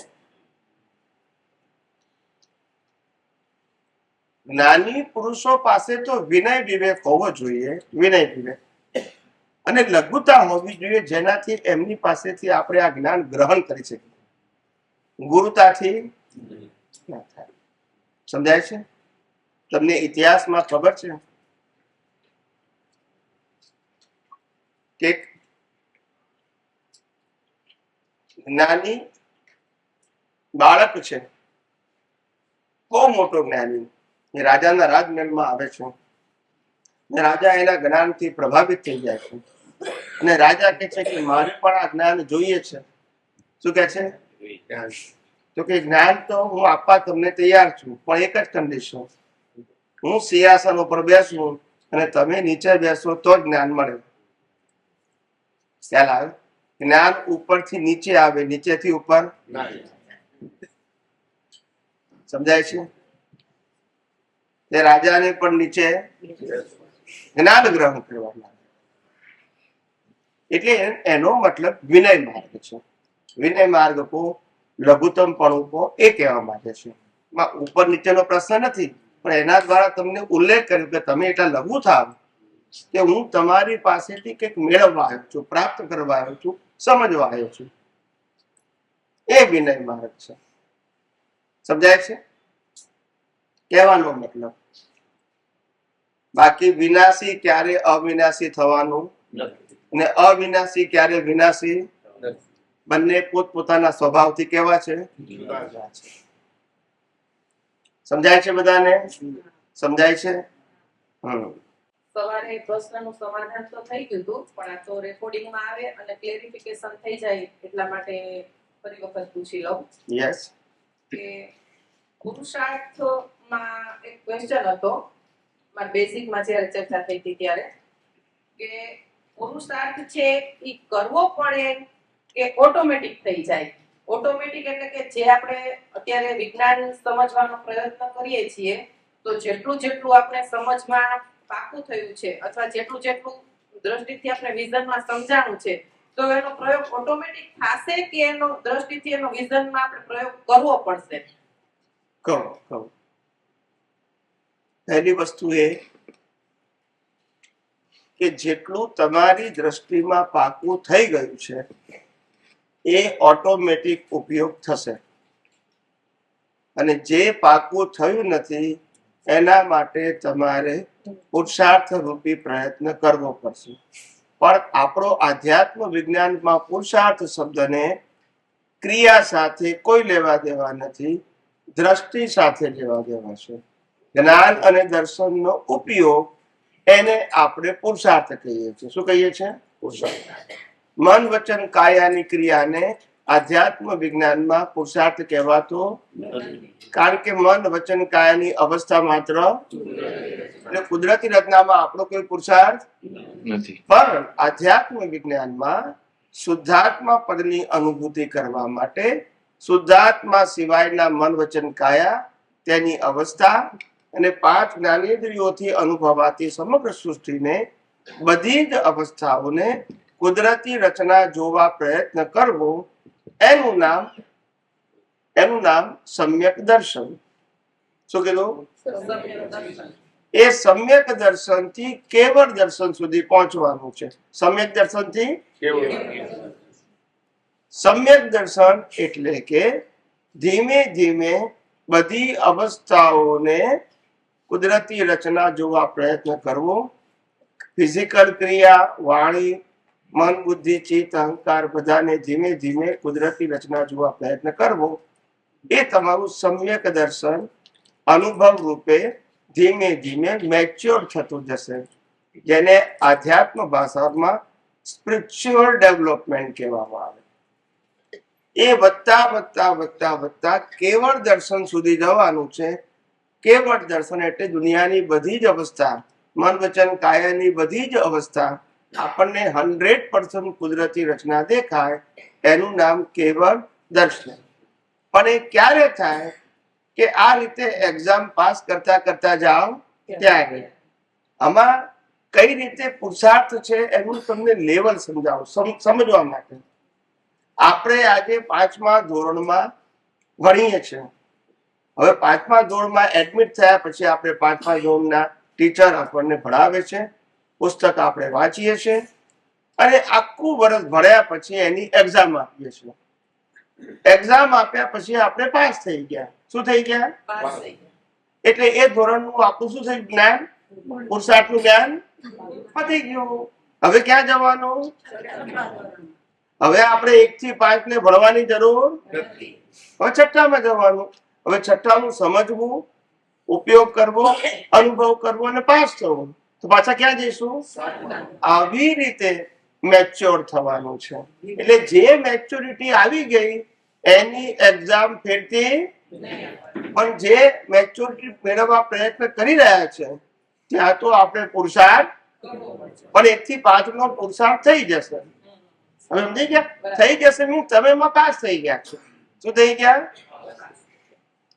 સમજ્યા છો મારી વાત? એટલે અત્યારે આપણે આ વિજ્ઞાન સમજી છે તો સમજની દ્રષ્ટિમાં આપણે સમજમાં બધું આવી ગયું છે, બરાબર. તેમ છતાં 24 કલાકના જે અવસ્થા રૂપે જે સંજોગ આવે છે એમાં 5% અથવા 10% જ જાગૃતિ રહે છે. તો બાકીના સંજોગોમાં તો બધે દ્રષ્ટિનો પુરુષાર્થમાં જરૂર પડે ને. હું તો એ કહું છું કે તમે આખા જીવનની અંદર, સમગ્ર જીવનમાં આ વિજ્ઞાન પ્રાપ્ત કર્યા પછી તમારું જે પણ આયુષ્ય કર્મ બાકી છે ત્યાં સુધીમાં 2, 3, 4% પણ જો તમે આધ્યાત્મ વિજ્ઞાનનો રિયલ પુરુષાર્થ કરશો, રિયલ એટલે સાચો પુરુષાર્થ, ભલે તમે 2-3% તમે પ્રગતિ કરી આખા લાઈફમાં, રિયલાઇઝેશનના ફોર્મમાં, નોલેજના ફોર્મમાં નહીં. નોલેજના ફોર્મ પર તમે 80-90% સમજ્યા, પણ એપ્લિકેશનના ફોર્મમાં તમે 2-3% પણ જો એનો અમલ કર્યો છે, બરાબર છે, તો પણ તમે ભારત વર્ષના વર્તમાન સાધુ સંત અને સંન્યાસીઓ કરતા ખૂબ ઊંચી દશાને ફેરવાડી છે. કારણ કે એ લોકો પાસે વૈજ્ઞાનિક દ્રષ્ટિ જ નથી. શું નથી? સમજાય છે ને? એ લોકો પાસે તો મન વચન કાયાએ શું કરવું, શું ના કરવું એ જ્ઞાનના લેવલ ઉપર છે. એટલે એ શુભાશુભ માર્ગ છે. કયો માર્ગ છે? એ પાસ થયા પછી આધ્યાત્મ આવશે. એ માર્ગ ખોટો નથી, એ સ્ટેપ છે. શું છે? એ સ્ટેપ વટાવશો ત્યાર પછી આધ્યાત્મ શરૂ થશે. જ્યાં ક્રિયા રૂપે કશું કરવાનું નથી અને ક્રિયા રૂપે થઈ રહ્યું છે એને કુદરતી રચના જોવાનું છે. શું જોવાનું છે? અહીંયા તપ કરો, જપ કરો, માળા ગણો, પૂજા કરો, એ કરવાનું નહીં. પણ જે તપ જપ પૂજા ને માળા કરનારો જે છે એને કુદરતી રચના જોવું એ પુરુષાર્થ છે. કરવું ના કરવું એ પુરુષાર્થ નથી. એટલે આખું લેવલ બદલાઈ ગયું. શું થઈ ગયું? દ્રષ્ટિનો પુરુષાર્થ છે ઈ કરવા પણ આમાં આવતો નથી. એ વસ્તુ એમાં બાકી થઈ જાય ને. યસ. આજે મારે ડોક્ટર થવું હોય તો મારે બાળ મંદિર થી ડોક્ટર સુધીની બધી એક્ઝામ પાસ. એટલે મારે ઓછામાં ઓછું 25 થી 30 વર્ષ ભણું ત્યારે મને ડોક્ટરની ડિગ્રી મળે. શું મળે? એ ડિગ્રીને ધર્મ કહેવાય. શું કહેવાય? અને પછી હું પેશન્ટ તપાસવાની શરૂઆત કરું ત્યારે પ્રેક્ટિકલ કહેવાય. બોલતા નથી. એ પ્રેક્ટિકલ એ મારી ખરી એક્ઝામ છે. થિયોરિટિકલ તો ખાલી ડિગ્રી માટે છે. ખ્યાલ આવ્યો? હવે જ્યારે હું ડોક્ટરની ડિગ્રી મળી ગઈ, હવે જ્યારે હું પેશન્ટને તપાસીશ, ઓપરેશન કરીશ, દવાઓ આપીશ, પેશન્ટ ઉપર જજમેન્ટ લઈશ, ત્યારે મારું જે નોલેજ છે એને મારે એક્સપિરિયન્સમાં પુટઅપ કરવાનું છે. એટલે એને પ્રેક્ટિસ કહેવાય. શું કહેવાય? પ્રેક્ટિસ. એ પ્રેક્ટિસમાં હું સફળ પણ થવું. અને આજે કોઈ પેશન્ટ આવ્યો અને મેં જજમેન્ટ કર્યું કે આવું થાય છે, પેશન્ટે કીધું, એટલે મને એમ ખ્યાલ આવ્યો કે આ પેશન્ટને આવી તકલીફ છે તો આવી દવા આપું. દવા આપી અને 2 દિવસ 4 દિવસ કે અઠવાડિયાની પણ કઈ સુધારો. ડોક્ટર પાસે ફેરથી પાછો આવ્યો. ડોક્ટરને ખ્યાલ આવ્યો કે મેં જે દવા આપી હતી એ કામ કરી, એટલે પછી એ દવા બદલે. બોલતા નથી. સમજાય છે કે નહીં? એક એવા જ્ઞાન નથી કે તમારો રોગ પરખી જ ગયો અને જવાબ મળી જ ગયો, એવું છે. એટલે આજના બધા ડોક્ટરો પ્રેક્ટિસ કરે છે, પ્રેક્ટિકલ નથી કરતા. સમજાય છે? એ પ્રેક્ટિસ ના પૈસા લે છે, રોગ મટાડવાના નહીં. જો ભૂલતા નથી. મટે કે ના મટે તમારું તકદીર. મને તો પ્રેક્ટિસ ના પૈસા આપો. ના સમજાયું? એટલે માણસ પણ કેવો છે, એક વખત ડોક્ટર પાસે જાય, ના મટે બીજી વખત જાય, ના મટે પાછું ત્રીજી વખત જાય, ના મટે પછી ડોક્ટર બદલી નાખે. બોલતા નથી. પણ શું કરે? યસ કે નો? એવું છે. એટલે અહીંયા આપણે જ્યાં પ્રેક્ટિકલ શબ્દ આવે ત્યારથી વિજ્ઞાન. જ્યારે ભણવાનું આવ્યું, એ ક્રિયા આવી, ત્યારે ધર્મ છે. શું છે? ધર્મ એટલે કરવાનું અને પુણ્ય મેળવવાનું. વિજ્ઞાન એટલે કરવાનું નહીં, મેળવવાનું નહીં, ગુમાવવાનું નહીં, અજ્ઞાન કાઢવાનું. શું કરવાનું? હું કરું એ શું કરવાનું? કાઢવાનું. એ નામ વિજ્ઞાન. અને પેલામાં તો કરવાનું. ધર્મમાં શું છે? પૂજા કરવાની, તપ કરવાનું, જપ કરવાની, ઉપવાસ કરવાના, મંદિરમાં જવાનું. સમજાય છે કે નહીં? કરવાનું આવે એ ધર્મ છે. શું છે? અને વિજ્ઞાનમાં કશું કરવાનું ના હોય. વિજ્ઞાનમાં તો હું કરું એ અજ્ઞાન કાઢવાનું છે. બંને સબ્જેક્ટ કેવા થઈ ગયા? હવે સમજી ગયા? મારી વાત સમજ્યા? એટલે અજ્ઞાન કાઢવાનો માર્ગ છે ત્યારથી વિજ્ઞાન શરૂ થાય. અને કરવાનો માર્ગ છે એ ધર્મનો માર્ગ છે. જ્યાં સુધી કરવાપણું છે ને કરવાપણાને પુરુષાર્થ માને છે ત્યાં સુધી ધર્મ છે. અને કરવાપણું સમાપ્ત કરવાની શરૂઆત થાય ત્યારથી વિજ્ઞાન શરૂ થાય. સમજાય છે? હું કરું એ નરસિંહ મહેતાએ ગાયું છે ને, હું કરું એ જ અજ્ઞાનતા, શકટનો ભાર જેમ શ્વાન તાણે, સૃષ્ટિ મંડાની સર્વ એની પેરે, યોગી યોગેશ્વરા. ખ્યાલ આવે? સૃષ્ટિ મંડાની સર્વ એની પેરે. ખ્યાલ આવે? હું કરું એ જ અજ્ઞાનતા, શકટનો ભાર જેમ શ્વાન તાણે. આનું મિનિંગ ખબર છે? શું થાય? ગાળું હતું ને, ગાળું એની નીચે કૂતરું બાંધેલું, માલિકે બાંધેલું. તે કૂતરું આમ ચાલે ગાડાની નીચે, થોડી વાર થાય ને એટલે આમ ઉપર જોતે આટલું મોટું આકાશ, પછી એને લાગ્યું, ઓ આકાશ તો મારી ઉપર ઊભું છે. ખ્યાલ આવ્યો? ખ્યાલ આવ્યો? ચલાવું છું એને, હું ચાલુ છું એટલે. હા, ના મારી ઉપર છે, મારે ભાર ઉપર છે. હા. ખ્યાલ આવ્યો? સકટનો ભાર જેમ શ્વાન તાણે, સકટ એટલે આ પૃથ્વીનો ભાર હું તાણું છું એમ. મારું ઉપર જે ગાડું છે એ ગાડી ઉપર આકાશ છે એવું એ માને છે, એટલે હું એ ભાર ઉચકીને ચાલુ છું એવું માને છે. ખ્યાલ આવ્યો? એ અજ્ઞાનતા છે. લોકો એમ કે છે કે આ ઘર પરિવાર સંસાર હું ચલાવું છું, સમજાય છે? બસ એ ભ્રાંતિ છે, કોઈ ચલાવતું નથી. કુદરત તમારી પાસેથી ચલાવડાવે છે કર્મના હિસાબ રૂપે. સમજાય છે ને? આપણે માનીએ છીએ કે હું ચલાવું છું, કોઈનાથી કશું થાય. આ દુનિયામાં કોઈ માણસ એવો જન્મ્યો નથી અને જન્મવાનો નથી જેને શ્વાસ લેવાની પણ સ્વતંત્ર, કારણ કે શક્તિ હોય તો પછી એ બંધ જ ના થવા દે ને, થવા દે. અને શ્વાસ લેવાની શક્તિ પોતાની હોય તો પછી રાતે ઊંઘે કેમ ન હોય? રાતે પછી માણસ રાખવો પડે. એટલે કુદરતે કોઈ શક્તિ આપી નથી. હવે શ્વાસ લેવાની સ્વતંત્ર શક્તિ ના હોય તો જે શ્વાસને આધારે આ મન વચન કાયા ચાલે છે એમાં આપણી પાસે સ્વતંત્રતા હોય? માટે અહંકાર કરવાની જરૂર નથી. આ દુનિયા ચાલી રહી છે, હું ચલાવું છું એ માનવાની જરૂર નથી. બાકી તો જેમ જેમ ઉંમર વધતી જાય એમ દરેકને એવું લાગે કે હું ના હોઉં તો આ પરિવારનું શું થાય, હું ના હોઉં તો આ ઘર કેમ ચાલે. પણ મેં કીધું કે હું ના હોઉં તો આ દુનિયા ના ચાલે, માટે હું ચલાવું છું એવું માનનારાથી તો આ સ્મશાન ગ્રહો ઉભરાય છે. બધા મારા વગર હું થશે એવું માનનારા ત્યાં જ જાય છે, તો એ દુનિયા. એટલે આપણે એવો અહંકાર કરવાની, આ દુનિયા કર્મના હિસાબ વાળી છે. કેવી છે? હિસાબ વાળી છે. ઘણા કે સ્વામીજી અમારે તો પરિવારની જવાબદારી છે એટલે કરવું પડે ને. મેં કહું તમારા મા બાપ છે કે ગયા? તો કે ગયા. એમની જવાબદારી નહીં?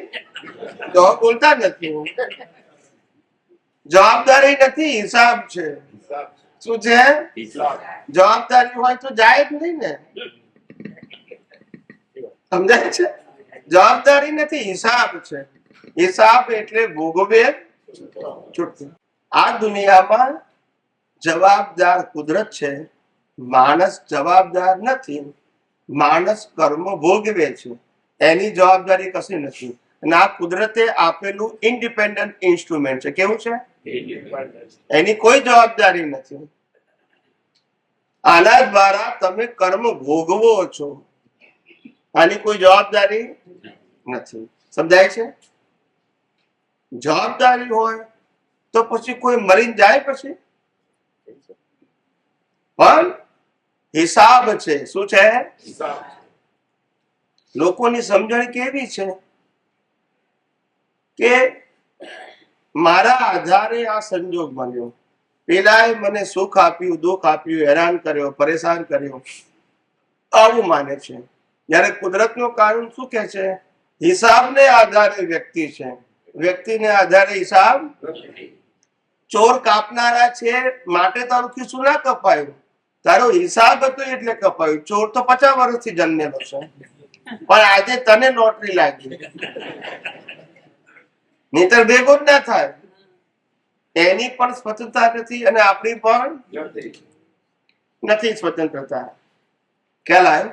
ઘણા મહાત્માઓ શું કહેતા હતા? મને કે રામ અને રાવણનું યુદ્ધ થયું. શું થયું? અને રામને સુધારવા માટે રાવણને સુધારવા માટે રામ હતા.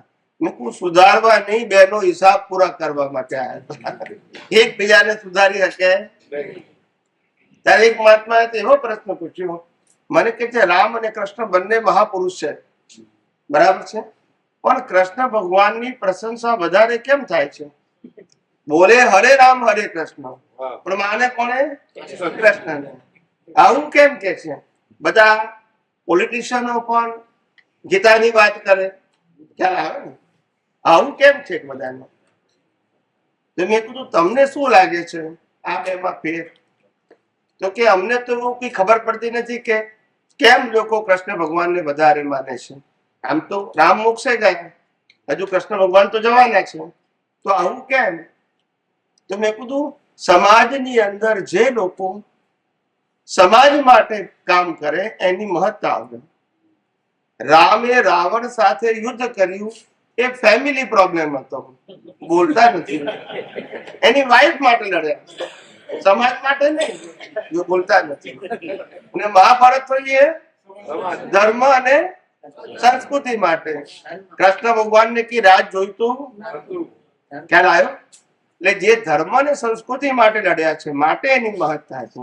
રામને તો ફેમિલી પ્રોબ્લેમ હતો, બોલતા નથી. યસ કે નો? એ કે સમાજ માટે નથી લડ્યા. હવે લોકોને આવું સમજાય કેવી રીતે? સમજાય છે કે નહીં? દરેકના ઇમ્પોર્ટન્સ હોય છે. આપણા ગામોમાં પણ તમે જો વર્ષો પહેલા પેલા પાળિયા બંધાતા હતા, ખબર છે? પાળિયા ગામડામાં પાદરે, એ પાળિયા કોના હોય? મરી ગયા હોય એના, કે જે સમાજ માટે લડતા લડતા મરી ગયા હોય એના? બોલો. તો સમાજ માટે મરી ગયા હોય એના પાળિયા હોય, બાકી તો સ્મશાન ગૃહમાં રાખની કિંમત ના હોય, જો બોલતા નથી. યસ કે નો? તો જેને સમાજ માટે કંઈક કર્યું છે એના પાળિયા હોય, એની ખાંભીઓ હોય. એ બધા મરી જાય એની ના હોય. એટલે સમજવાની જરૂર છે. જેને કંઈક કર્યું છે એના માટે લોકોને ભાવ થાય કે આપણે એના માટે કંઈક કર્યું, એને આપણા માટે કર્યું છે, તો એટલે એની મહત્તા છે. સમજાય છે? હા, અમારે આ ઝૂમ સત્સંગની અંદર 2 મહાત્મામાં ડિસ્કસ થયું હતું. તો હવે એમાં આપણે જે રીતે આપણે કહીએ છીએ કે ભાઈ લાઈવ ઈગો ઉપયોગ કરે છે, તો એમાં એક મહાત્માનું કહેવું હતું કે ભાઈ આપણે ઉપયોગ તો કરવો પડે, એ જ આપણો પુરુષાર્થ ગણાય છે.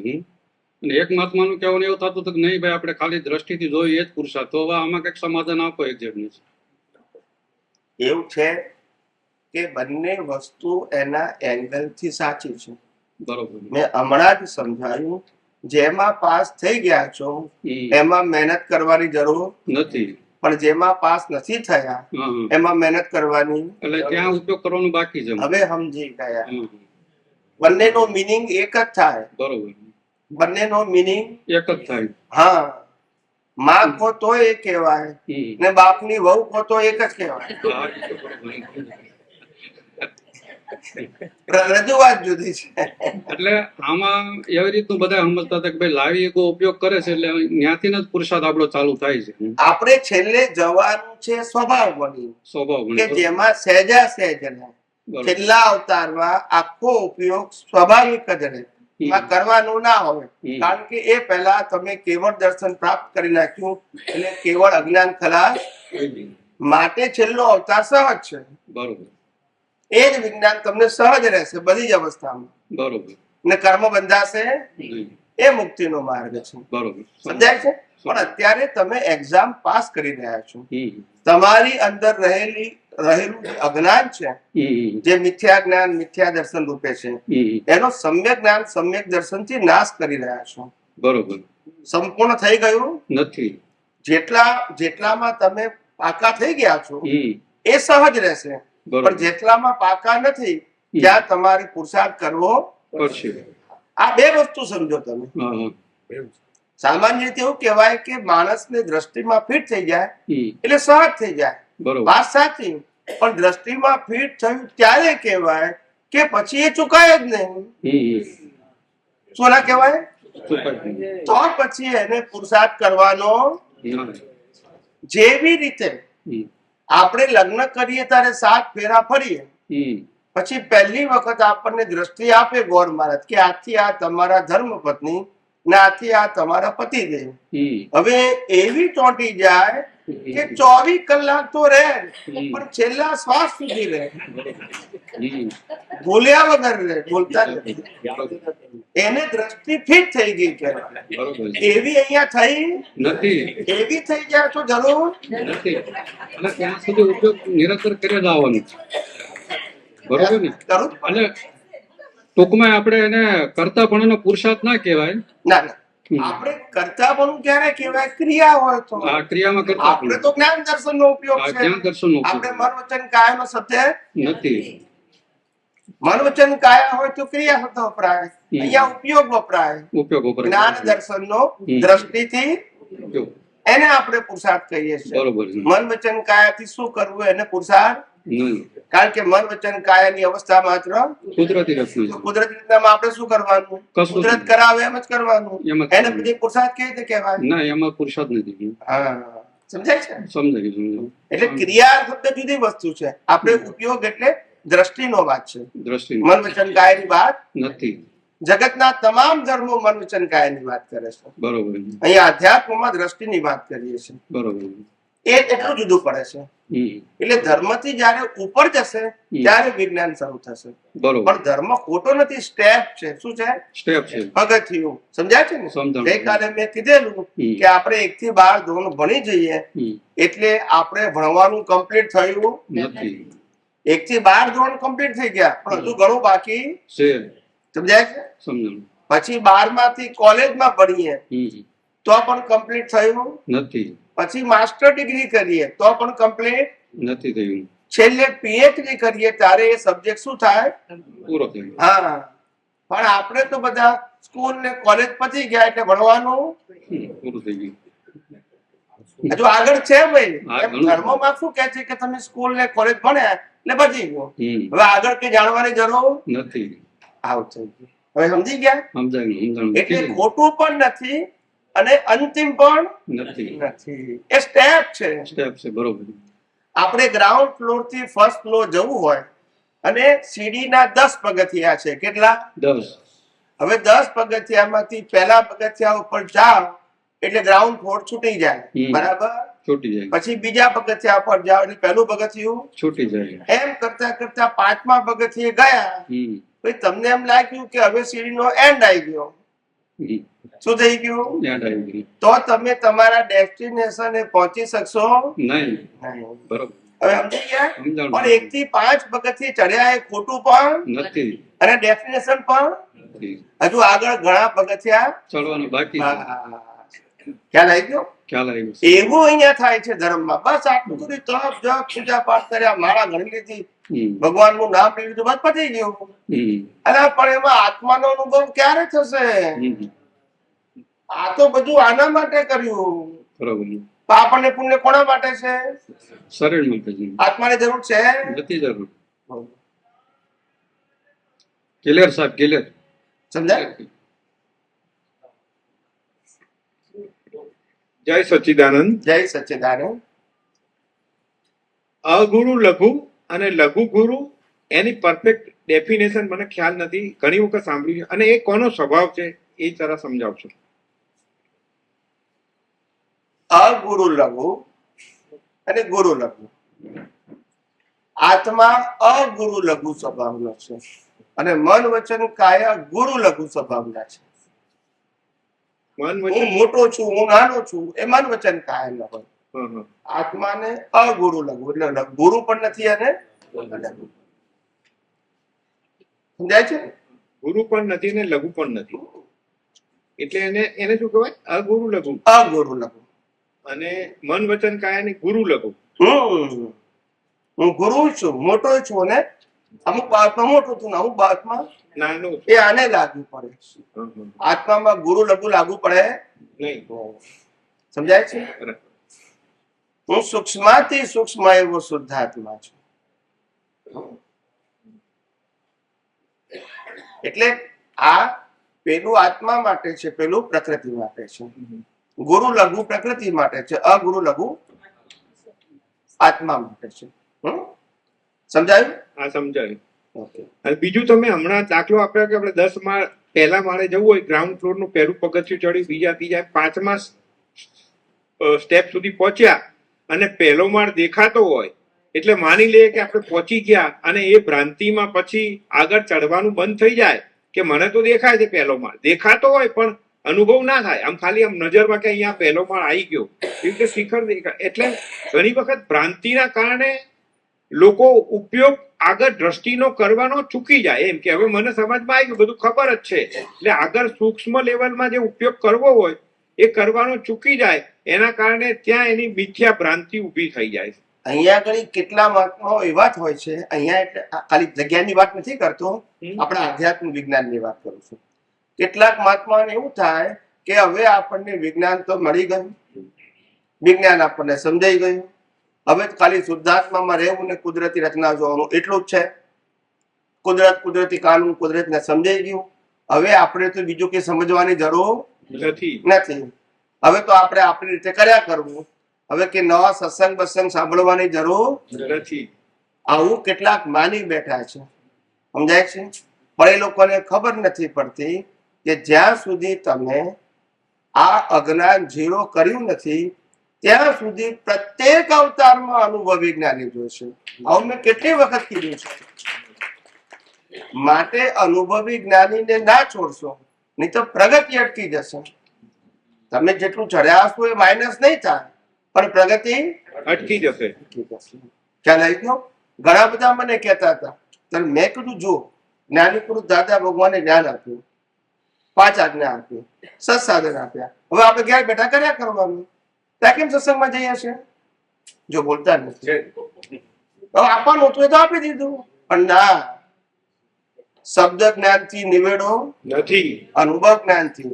એટલે અનુભવ જ્ઞાન અનુભવી પુરુષ પાસેથી જ આપણને અનુભવ કરવાનું માર્ગદર્શન મળ્યા કરે. સમજાય છે મારી વાત? જ્ઞાન નવું ના હોય પણ એમની હાજરી એક અનુભવ જ્ઞાનનો પાવર છે, અને પાવર હોવાથી આપણને એ જ વિજ્ઞાનને ઉપયોગ કરવામાં પાછું હેલ્પફુલ થાય છે. નવું વિજ્ઞાન ને એ જ વિજ્ઞાન. સમજાય છે? હા, નવું વિજ્ઞાન નહીં, એ જ વિજ્ઞાન કોઈ દિવસ નવું ના હોય, જૂનું ના હોય, કાયમનું હોય. વિજ્ઞાન એટલે જ યુનિવર્સલ ટ્રુથ. શું કીધું? યુનિવર્સલ. કોઈ પણ વ્યક્તિનો વ્યૂ પોઈન્ટ વિજ્ઞાન ડિસ્કવર કરી શકાય, ક્રિએટ ના કરી શકાય. વિજ્ઞાનનો કોઈ માલિક થઈ શકે નહીં, અને કોઈ માલિક થાય તો એ વિજ્ઞાન ના કહેવાય. H2O થી પાણી થાય એ હું શોધી શકું, બનાવી શકું નહીં. સમજાય છે? ખ્યાલ આવ્યો? એટલે કોઈ એમ કે આ રામકૃષ્ણ મહાવીરનું વિજ્ઞાન છે, એ ભ્રાંતિ. રામકૃષ્ણ મહાવીરે સનાતન વિજ્ઞાન અનુભવીને દુનિયાના લોકોને કહ્યું છે, એ વાત સાચી, પણ એમનું નથી, કારણ કે એમના જન્મ પહેલા હતું. જો બોલતા નથી, યસ કે નો? સમજાયું કે નહીં? પણ દરેક મહાપુરુષે ક્યારે માલિકી નથી કરી. એમને તો જે અનુભવ થયો એ વખતે દુનિયાના લોકોને વહેંચવા એમને પ્રયત્ન કર્યો. એ માલિક નથી થયા, એમના ગયા પછી આ વાડા પંથ વાળાએ માલિક બનાવી દીધા. શું બનાવી દીધા? આપણે તો કૃષ્ણ ભગવાનની ગીતા સિવાય કશું વાંચવું, સાંભળવું, કુંડાળા બનાવી નાખ્યા. શું બનાવી નાખ્યા? બોલો ક્યારે આવે? કુંડાળા બનાવી નાખ્યા. હવે કુંડાળાની અંદર પાણી વહે પછી ગંધાઈ ઉઠે. શું થાય? ગંધાઈ જાય. બરાબર. ક્યારે આવે? એટલે વાત સમજવાની હતી. આપણે હંમેશા મુક્ત રહેવાનું હતું અને મુક્તતાની અનુભૂતિ કરવાની હતી, બંધાવાનું નતું. તમે બંધાઈ ગયા. શું થઈ ગયું? બંધાઈ ગયા. સંસ્થા આ બધા જ લોકો માટે માર્ગદર્શકનું સાધન છે. શું છે? માર્ગદર્શકો, સાધના કોઈનું સાધન છે. પણ આપણે સ્ટક થઈ જઈએ છીએ. શું થઈ જઈએ છીએ? સ્ટક થઈ જાય. બરાબર. વિચાર કરો, માણસે સતત જ્ઞાન દર્શનના ભાગમાં પ્રગતિ જ કરવી જોઈએ, સ્ટક થવું જોઈએ, સતત વહેતા રહેવાનું, વહેતા રહેવું જોઈએ. ખ્યાલ આવ્યો? હવે તમે તો બંધાઈ ગયા, બસ આટલું જ જ્ઞાન છે એવું માની લીધું. તમે પોતે જાતે જ કુંડાળું કરી નાખ્યું. કેવળ જ્ઞાન ને કેવળ દર્શન થયા પહેલા એ થઈ ગયું હોય તો જરૂર તમે માર્ગ ઉપર છો, ક્યારે પણ એક્ઝિટ લઈ શકો છો. સમજાય છે? હા હા અને જ્યાં સુધી તમારી અંદર અજ્ઞાન પડેલું છે ત્યાં સુધી ગમે ત્યારે એક્ઝિટ લઈ શકો છો, એનો ઉપયોગ કરીને. અજ્ઞાનનો ઉપયોગ કરીને એક્ઝિટ લઈ શકો છો. માટે આ સતત જાગૃતિનો માર્ગ છે. શેનો માર્ગ છે? અને જેવી જાગૃતિ ચૂકી લપસી પડે. એટલે અજ્ઞાનનો ઉપયોગ કરીને એક્ઝિટ લે એટલે કે સીડીનો પગથિયા ચડતો હોય, 5મા પગથિયે જો 6ઠા પગથિયે પકડી ના રાખ્યું, જ્ઞાનનો ઉપયોગ ના કર્યો તો પાછો નીચે પડી જાય. ના, 5મા સુધી રહે. 5મા સુધી. જેટલામાં પાસ થઈ ગયો એનો વાંધો નથી. હમ. પણ આમાં થાય છે શું, માણસને પ્રગતિનો પંથ છે ને, હા. એ પ્રગતિના પંથની ખબર નથી પડતી. ઘણા લોકોને લાગે કે સ્વામીજી હું તો આ ગુરુને માનું છું, આ ભગવાનને માનું છું, આ મંદિર સંસ્થાને અને આ રિચ્યુઅલ્સને હું માનું છું, તો હવે અહીંયા આગળ અવાય, એવું એને ભ્રાંતિ ઉત્પન્ન થાય છે. કારણ કે પેણે નીતિ નિયમોથી એ લોકોને બાંધી દીધા હોય. શું કર્યા હોય? નીતિ નિયમોથી બંધાયા હોય. દોડ્યાથી નહીં, બોલતા નથી. માન્યતા, એક માન્યતા. નીતિ નિયમોથી હમ. ખ્યાલ આવ્યો કે નહીં? એટલે હવે શું કરે બચારા? ગભરાઈ જાય છે. શું થાય છે? હા. ત્યારે મેં કીધું કે એટલું ધ્યાન રાખવાનું કે આ દુનિયામાં આપણે કશું ખોટું કરતા નથી. શું કીધું? ખોટું કરતા કોઈનું અહિત કરતા નથી. પણ આપણા હિત માટે, આપણી પ્રગતિ માટે, આપણા ડેવલપમેન્ટ માટે, આપણા આધ્યાત્મિક વિકાસ માટે આ દુનિયામાં ગમે ત્યાં જવાનું કુદરતે આપણને રાઈટ આપ્યો છે. શું આપ્યો છે? ગમે ત્યાં જવાનો રાઈટ આપ્યો છે. કોણે આપ્યો છે? કુદરતે. કોઈ વ્યક્તિએ નહીં. કારણ કે આ દુનિયા કોની છે? કંટ્રોલ કોનો છે? કાનૂન કોનો છે? કુદરતનો. સમજાય છે? પણ જો કોઈ વ્યક્તિ કંટ્રોલ કરવા જશે તો કુદરત એને છોડશે. તમે કોઈને બાંધશો તો કુદરત તમને બાંધ્યા વગર નહીં થાય. સમજાય છે? હા. કારણ કે તમને ખબર પડવી જોઈએ. પ્રશ્ન એ નથી કે તમે એમને ભણાયા, તમે એમને જે જ્ઞાન આપ્યું છે એ સાચું જ આપ્યું છે, ખોટું નથી. પણ એનાથી એને આગળ જવું હોય તો જઈ ના શકે. જઈ શકે. પ્રશ્ન એ છે, આપણે એવું નથી કહેતા કે જેને જે જ્ઞાન આપ્યું, જ્યાંથી જે વ્યક્તિએ જેને જે જ્ઞાન આપ્યું એ બિલકુલ ખોટું નથી, પણ આગળ તો વધે કે નહીં? આગળ વધે. હા. પણ શું થાય? આગળ વધવાનો માર્ગ કેવો છે બતાવો.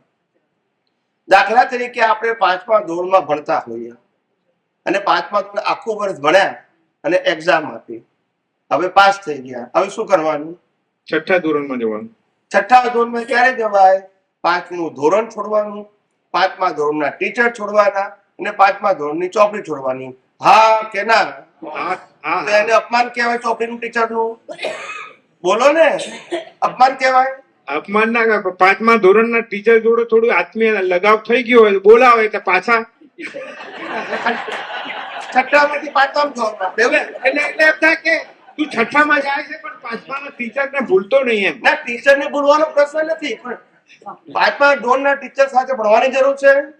ભણવાની જરૂર નથી, પણ એ સંપર્ક હોય ને એટલે શું થાય કે એ પાછા કહે કે તું 6ઠામાં જાય પણ મને યાદ રાખજે એમ. એટલે કે મેં તને જે નિયમો શીખવાડ્યા છે ને ફોલો કરજે એમ. આવું એમ નહીં, 5મા ધોરણનું ભણ્યા પછી તો હું 6ઠામાં જઉં છું, એટલે ભૂલવાનો તો બેસ તો છે જ ને. સમજાય છે? પ્રશ્ન એ છે, આ કુદરતનો ક્રમ છે, એમાં કોઈનું સાચું ખોટું અપમાનનો પ્રશ્ન નથી આવતો. ખ્યાલ આવ્યો? પણ માણસ પોતે પોતાની જાતે ડરપોક થઈ જાય, કાયર થઈ જાય, ભયભીત થઈ જાય તો જ્ઞાની એ શું કરે? ઘણા બુદ્ધિના કારણે શું થાય કે ભલે આ સમ્યક જ્ઞાન સનાતન સમજ્યા હોય, બધું જાણતા હોય, બરાબર લાગે, એ છતાં પણ બીજા ફિલોસોફરો કે જે કંઈ હોય એમને ફોલો કરવા, એમને સમજવાનો કે એમની પાસેથી હજી કંઈક વધારે મળશે આવું પ્રયત્ન કરતા હોય ને એમાં ગૂંચવાઈ જાય છે, અને ગૂંચવાઈને પછી આ જે દ્રષ્ટિનો ઉપયોગ કરવો હોય ને ત્યાં ચૂકી જાય છે.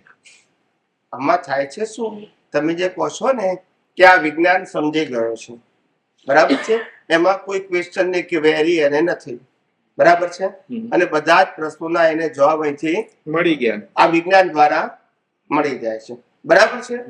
હવે બીજે કોઈ જગ્યાએ જાય એનો આપણને વાંધો નથી, કે એનો ઉદય કર્મ છે, એનો ઉદય કરવો, બરાબર. ખ્યાલ?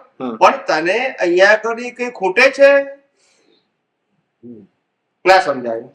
ખૂટતું અહીંયા કુદરતી રચના ને પેલા કઈ ખૂટતું નથી ને તારા પ્રશ્ન હું ટૂંકું સમજી જાઉં ને, હા, હા. તમારા પ્રશ્નના જવાબ અહીંયા મળે છે કે નથી મળતા?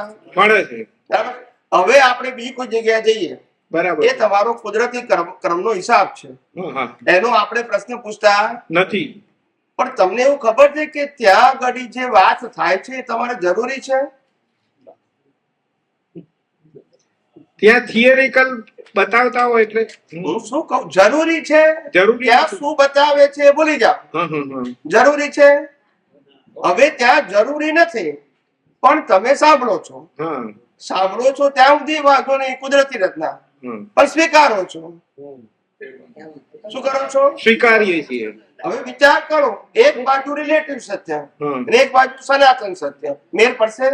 ના, એટલે બંનેમાં દ્વંદ્વ થાય, એટલે પછી પ્રશ્ન ઉભો થાય. થવાનો ને. હા, હા.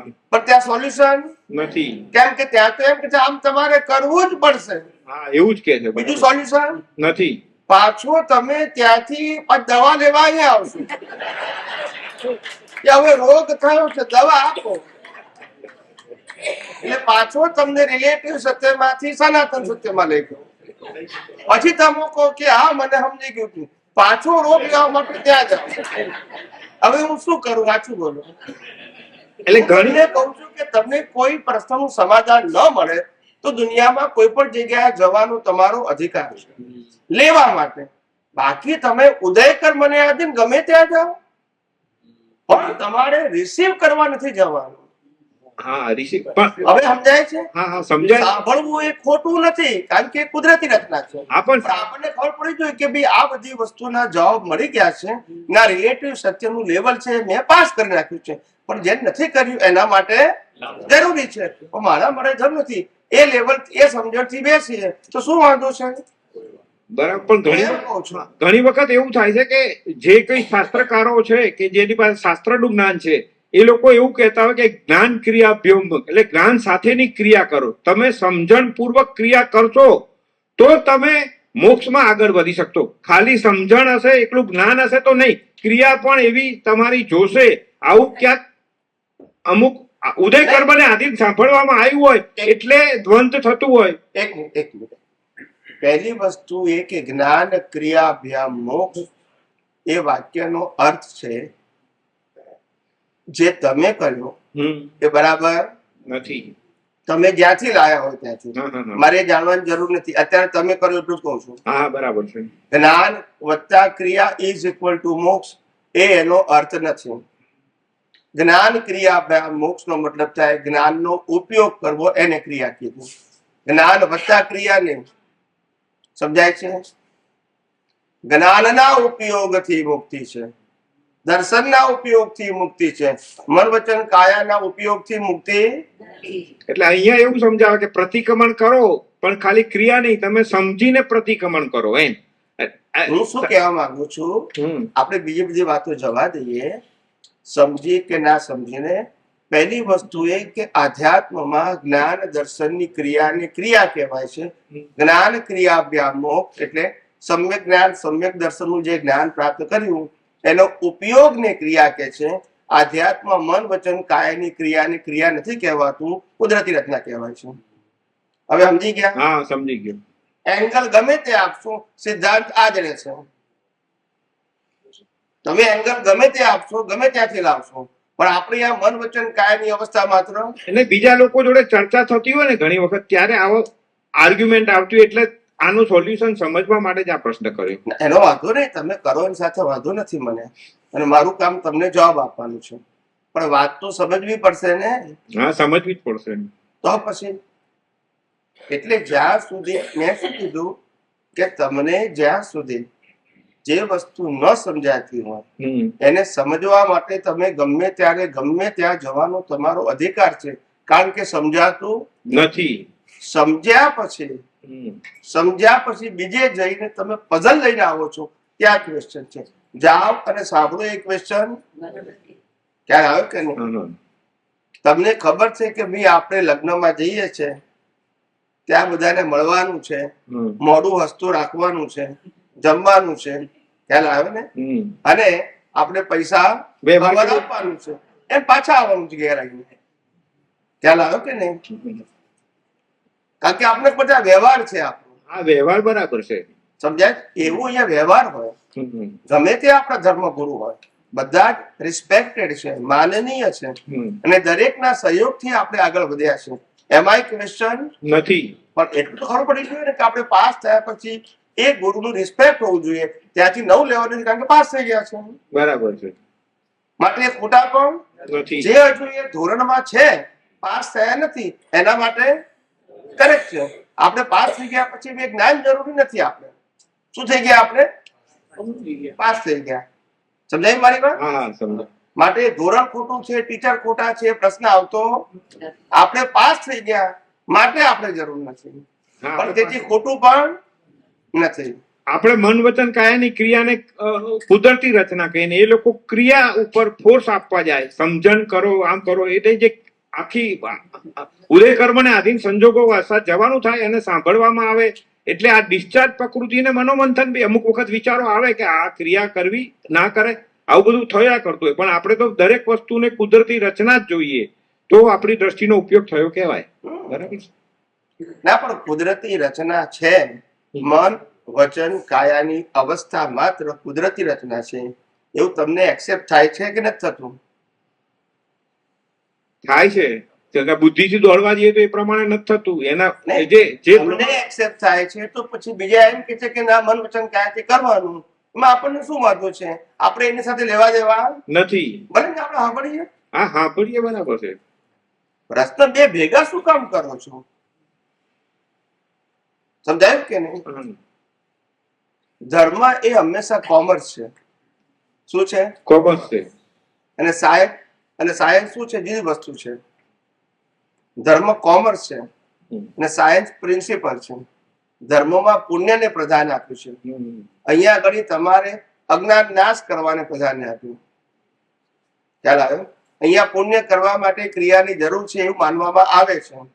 અહીંયા અજ્ઞાનને નાશ કરવા માટે કોઈ ફિઝિકલ ક્રિયાની જરૂર નથી. જ્ઞાન દર્શનના સમ્યક જ્ઞાન સમ્યક દર્શનના ઉપયોગની જરૂર છે. હવે ખ્યાલ આવી ગયો? હા, હા. બંને લેવલ શું છે?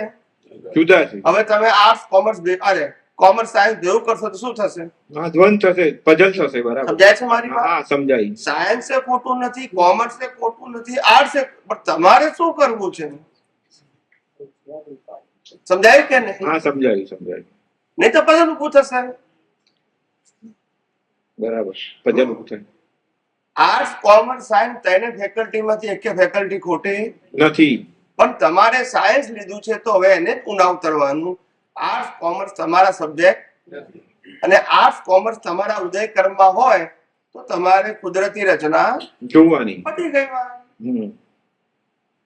ઉદય કર્મમાં હોય ઉદય કર્મમાં હોય. બરાબર. પણ આપણે જોવાનું પછી તો બદલ જ નહીં ને. બોલો. મારે કુટુંબમાં બધા સ્વામિનારાયણ સંપ્રદાયમાં છે, તો બધા ઈ જ વિરોધ કરે છે કે આપણે આમાં જ મોક્ષ છે, બીજે કે જવાની જરૂર જ નહીં. હમ. પછી તો એમાં ગડબડ પછી થઈ જાય કે આ હાચું પેલું હાચું, આપણે તો આ જ હાચું છે. ઈ બધા એમ કે છે કે આમાં જ મોક્ષ છે, સ્વામિનારાયણ ભગવાને કીધું ને ઈ જ મોક્ષ છે. તો એનું બી લેવું પડે. ના, આપણે કહેવાનું કે ભાઈ સ્વામિનારાયણ ભગવાને જે કહ્યું છે એ ખોટું કહ્યું છે એવું તો આપણે કહેતા નથી. પણ સ્વામિનારાયણ ભગવાને જે કહ્યું છે એ આપણે સમજી શક્યા છે? આપણે તો આમાં જ્ઞાનમાં આવી ગયા એટલે હું તો સમજી જ ગઈ છું કે આપણે આ જ હાચું છે, એમ કુદરતી રચના જ છે. પણ ઈવડા ઈ એમ જ કે છે કે આ ભગવાને કીધા એ નિયમ બધા પાળવાના, એટલે ઈ હાચું, એમાં જ મોક્ષ છે. હા, પણ એ તો ભગવાન કઈ એક છે? કયા ભગવાન ખોટા? ભગવાન બધા હાચા જ છે. તો પછી જોડાઈને એમ લાગે છે એમ. આ તો લાગે તો ભલે ને લાગે. આપણે તો આમ કે ભાઈ તમે કીધું કે આ ભગવાને આ કીધું સાચું છે, તો રામે કીધું એ ખોટું. પછી આપણે એને પૂછીએ ને, એ જવાબ આપે ને,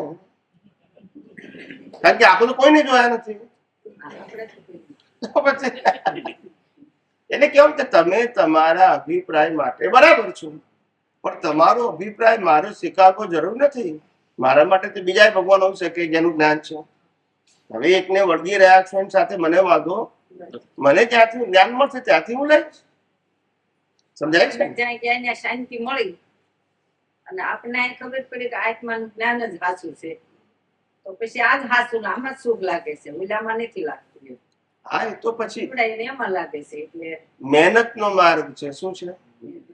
હા, મજૂરી કરો પણ કોઈ વળે નહીં. ક્યારે અજ્ઞાન ઓર મજબૂત થાય. શું થાય? ઓર મજબૂત. હું કરું થી અજ્ઞાન શું થાય? અજ્ઞાન નબળું પડે. કર્તા પદ એક ભ્રાંતિ પદ છે. શું છે? અને ભોગતા પદ એ પણ ખ્યાલ. એ ભ્રાંતિ માંથી બહાર જ ના નીકળાય. કરતા પદમાં જ રાખે. હા, એટલે શું થાય પછી? એની પાસે સમજણ પણ એવી જ છે, તો પછી શું થાય? માટે આપણે એને ખોટા નહીં કહેવાના. આપણે એમ કહેવાનું કે ભાઈ આ સમજણની મારે જરૂર નથી. અને તમને જરૂર છે, તમે બરાબર, હું તમને ખોટા. પછી વાંધો શું છે? આપણે પાંચમા ધોરણમાંથી પાસ થઈને છઠ્ઠામાં જઈએ તો પાંચમું ધોરણ ખોટું છે? ટીચર ખોટા છે? વિદ્યાર્થી ખોટા છે? નહીં. એ પાસ થશે પછી એ આગળનું મેળવશે. અમે પાસ થયા એટલે આગળનું મેળવ્યું છે. તમે નથી થયા તો ભલે માનો, અમને વાંધો નથી. એમાં ખોટા કહેવાનો ક્યાં પ્રશ્ન છે? પોતા નથી કહેવા, પણ એને એમ છે કે આ જ સાચું છે, આ જ સાચું. હા, પણ એ તો તમે એ ધોરણમાં છો એટલે જ સાચું કહેવાય ને. હું પાંચમા ધોરણમાં હતો ત્યારે આવું જ કહેતો હતો, પણ પાસ થયા પછી શું હવે ના કહેવાય. પાંચમા ધોરણમાં ભણતા હતા ત્યાં સુધી પાંચમું ધોરણની ચોપડી સાચી હતી કે નહીં? ટીચર હતા કે નહીં? પાસ થયા પછી પછી સચું ધોરણ તો પછી તો છઠ્ઠામાં જાય આપણી ભૂલ છે? ના. હવે એમને ભૂલ લાગે છે, એને ભૂલ. પછી આપણે શું કરીએ? એની ભૂલ આપણી ભૂલ થોડી થઈ. આમાં કેવું છે કે આપણે કાલે કહ્યું કે કુદરતી રચના જોવી છે એ રીતના, પણ આમાં એવું લાગે છે કે એની બી ડેપ્થ હોય છે કે કુદરતી રચના જોવી છે એટલે શું મતલબ. એટલે એક્ઝામ્પલ આપું તો કે જે સંજોગમાં કુદરતી રચના દેખાઈ મેં, પણ મેં કર્મના આધારે જોયું કે ભાઈ અમારા કર્મનો હિસાબ છે એ રીતના.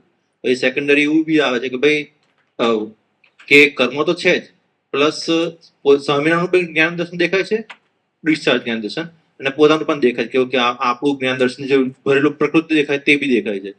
એ રીતે કરતા કરતા છે 6 તત્વો સુધી જવાનું છે. તો એ એંગલ થોડું સમજાવો એમ કે એમાં કેમની પ્રગતિ કરવી એમ.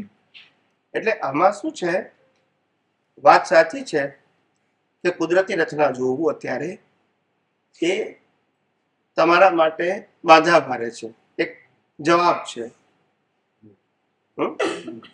પણ તમને સાથે જવાબની પાછળની પ્રક્રિયા ભલે દેખાતી ના હોય, પણ ખબર છે કે આ કુદરતી રચનાની અંદર કુદરત અને કુદરતી કાનૂન ઇનબિલ્ટ છે. એ તમને ખબર છે.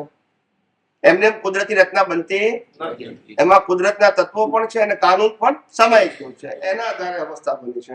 એટલે તમારી પાસે અત્યારે સમજણ રૂપી સાયન્સ છે. કેવું છે? સમજણ રૂપી સાયન્સ. હવે જયારે કુદરતી રચના દેખવાનું જયારે પરિપક્વ થાય, તમને પરિપક્વ થાય ત્યાર પછી આગળ વધવાનું કે કુદરતી રચના શેના આધારે છે? તો કે કાનૂનને આધારે છે. બરાબર.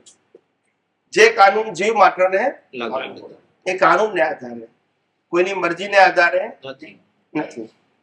પણ એ કાનૂન ઇમ્પ્લિમેન્ટ ક્યારે થઈ શકે? કે જ્યારે તત્વ પણ હોવા જોઈએ. તો અવસ્થા કેવી રીતે બને? બરાબર. એટલે તત્વને આધારે, કાનૂનને આધારે અવસ્થા બને છે. એટલે એ તમને દાખલા તરીકે એક વ્યક્તિ આપણી પાસે 10 વખત એક જ પ્રકારની એટીટ્યુડ કરે, એક જ પ્રકારની, ત્યારે આપણને સાયકોલોજી એવી લાગે કે આ માણસ જાણી જોઈને કરે છે. શું લાગે? જાણી જોઈને આવી ભૂલો કરે છે. તે વખતે તમને ખબર પડવું જોઈએ કે આ કુદરતી રચના જ છે. કારણ કે 10 વખત જે ભૂલ કરી એ મારા હિસાબ વગર તો ના કરી શકે ને, હા 100%. હિસાબ વગર. અને હિસાબ જે છે એ ગયા અવતારનો છે, હમ. આજનો. હવે આજે હિસાબને ઉકેલવા માટે કુદરતે તત્વો પણ આપ્યા અને કાનૂને આપ્યો, ત્યારે આ અવસ્થા બની રહે. માટે પેલો એની મરજીથી કરે છે એ સાયન્ટિફિક સાબિત થતું માટે અકર્તા છે, માટે એ નિર્દોષ છે. હવે સમજાયું? બરાબર છે. આવી રીતે આપણે સમજ કરવું પડે. હમ. આ સમજને જ આપણે ઉપર વધવાનું છે, એ આપણી મેચ્યોરિટી છે. હમ. કોઈ પણ એંગલથી આપણને કોઈ કરતા દેખાય કે વિજ્ઞાનનો પ્રયોગ મૂકી દેવાનો, જ્યાં સુધી એ કુદરતી રચના અથવા અકર્તા ના દેખાય. ત્યાં સુધી. આમાં કેવું થાય સ્વામીજી, અમુક સમય વ્યવહાર ચારિત્ર અમુકના દેખાય ને, કે કાં તો પછી પોતાની ડિઝાઇન હોય એવી, તો સામેવાળાના દેખાય, મતલબ એવું એક્સપેક્ટેશન આવે કે ભાઈ આવું ઘટે એમ, એવી રીતના દેખાય. કહીએ છીએ ને કુદરતી રચના, પણ આ તમે કીધું કે 10 વખત આવે તો 10 વખતમાં એવું થાય આપણને કે ભાઈ આ સ્વચ્છંદ તો નહીં થતું ને મારાથી, પોતાનો ઉપયોગ સ્વચ્છંદ રીતે નહીં થતો ને, એમ એવું થઈ જાય છે. ના, કન્ફ્યુઝન ઊભું થઈ જાય. પહેલી વસ્તુ એ છે કે કોઈ પણ વ્યક્તિની પ્રકૃતિ, જેને આપણે મન વચન કાયા કહીએ છીએ, એ સ્વતંત્ર છે? એક વખત કે અનેક વખતનો પ્રશ્ન બાજુ મૂકી દઈએ, પણ સ્વતંત્ર છે? ના, બિલકુલ નથી. તો પછી ગમે ત્યારે ગમે તે એંગલથી કઈ રીતે કરતા હોઈ શકે સ્વતંત્ર, એમ પૂછો. પ્રિન્સિપલમાં જ નથી આવતું તો પછી કઈ ટાઈપની પ્રકૃતિ છે, કેટલી વખત એ પરંપરાગત ભૂલો કરે છે, ખ્યાલ આવે છે? એની બુદ્ધિથી કરે છે, ઈરાદાપૂર્વક કરે છે, એવું બધું બતાવે ખરી. જાણી જોઈને કરે છે એવું પણ બતાવે, પણ આપણો પ્રિન્સિપલ શું કે છે? એ કોઈ સ્વતંત્ર રીતે કઈ પણ કરી શકે છે? બિલકુલ નહીં. જો એવી સ્વતંત્ર શક્તિ હોય તો રામાયણ ને મહાભારત થાત જ નહીં ને. સ્વતંત્રતા કોઈની પાસે, એટલે બુદ્ધિ ઊંચી નીચી થાય, અહંકાર ઊંચો નીચો થાય આપણો, પણ છેલ્લે સેન્ટરમાં લાવી દેવાનું બરાબર. કે આ અવસ્થા જ કુદરતી રચના છે. બરાબર. તું આજે સમજે, 5 વર્ષ 2 વર્ષ 5 વર્ષ પછી સમજે. This is the only universal truth and ultimate solution. ને this is a scientific solution. આપણે ખાલી માનવાનું નથી, ફેક્ટ છે. આપણે ખાલી માનવાનું નથી, હકીકત આ છે.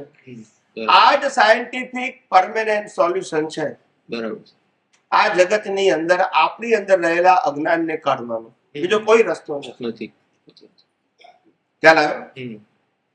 આ તમે કીધું કે ફેક્ટ છે, એવી એ ટેકલ સંભાળે શું છે કે એવા સફોકેશન થઈ જાય છે ને, થાય. બુદ્ધિ જે લઈને આવ્યા છો અને એ બુદ્ધિને તમે સાચું જ્ઞાન માન્યું હતું, એટલે એનો પાવર તો હોય ને. એને કાઢો એટલે થોડી વાર તો લાગે ને, એનો પ્રભાવ તો બતાવે ને. એકદમ ક્યાંથી જાય? ખ્યાલ આવ્યો કે? સાચી વાત છે. આજે તમે એમ માનો કે ભાઈ આ લક્ષ્મી છે, એ લક્ષ્મી એ શરીરને ચલાવવાનું વ્યવહારનું સાધન છે, બરાબર છે. પણ હવે લક્ષ્મી ઉપરનો જે માલિકી ભાવ કાઢવો, ખ્યાલ આવે? માલિકી ભાવ કહું છું, લક્ષ્મીને કાઢવાનું નહીં, માલિકી ભાવ કાઢવો, એને બહુ વાર લાગે. કારણ કે આપણે માલિકી ભાવ તરીકે એને સેવ કર્યું છે, રિસીવ કર્યું છે, એટલે માલિકી ભાવ જલ્દી ના નીકળે, વાર લાગે. શું છે? સમજાય છે?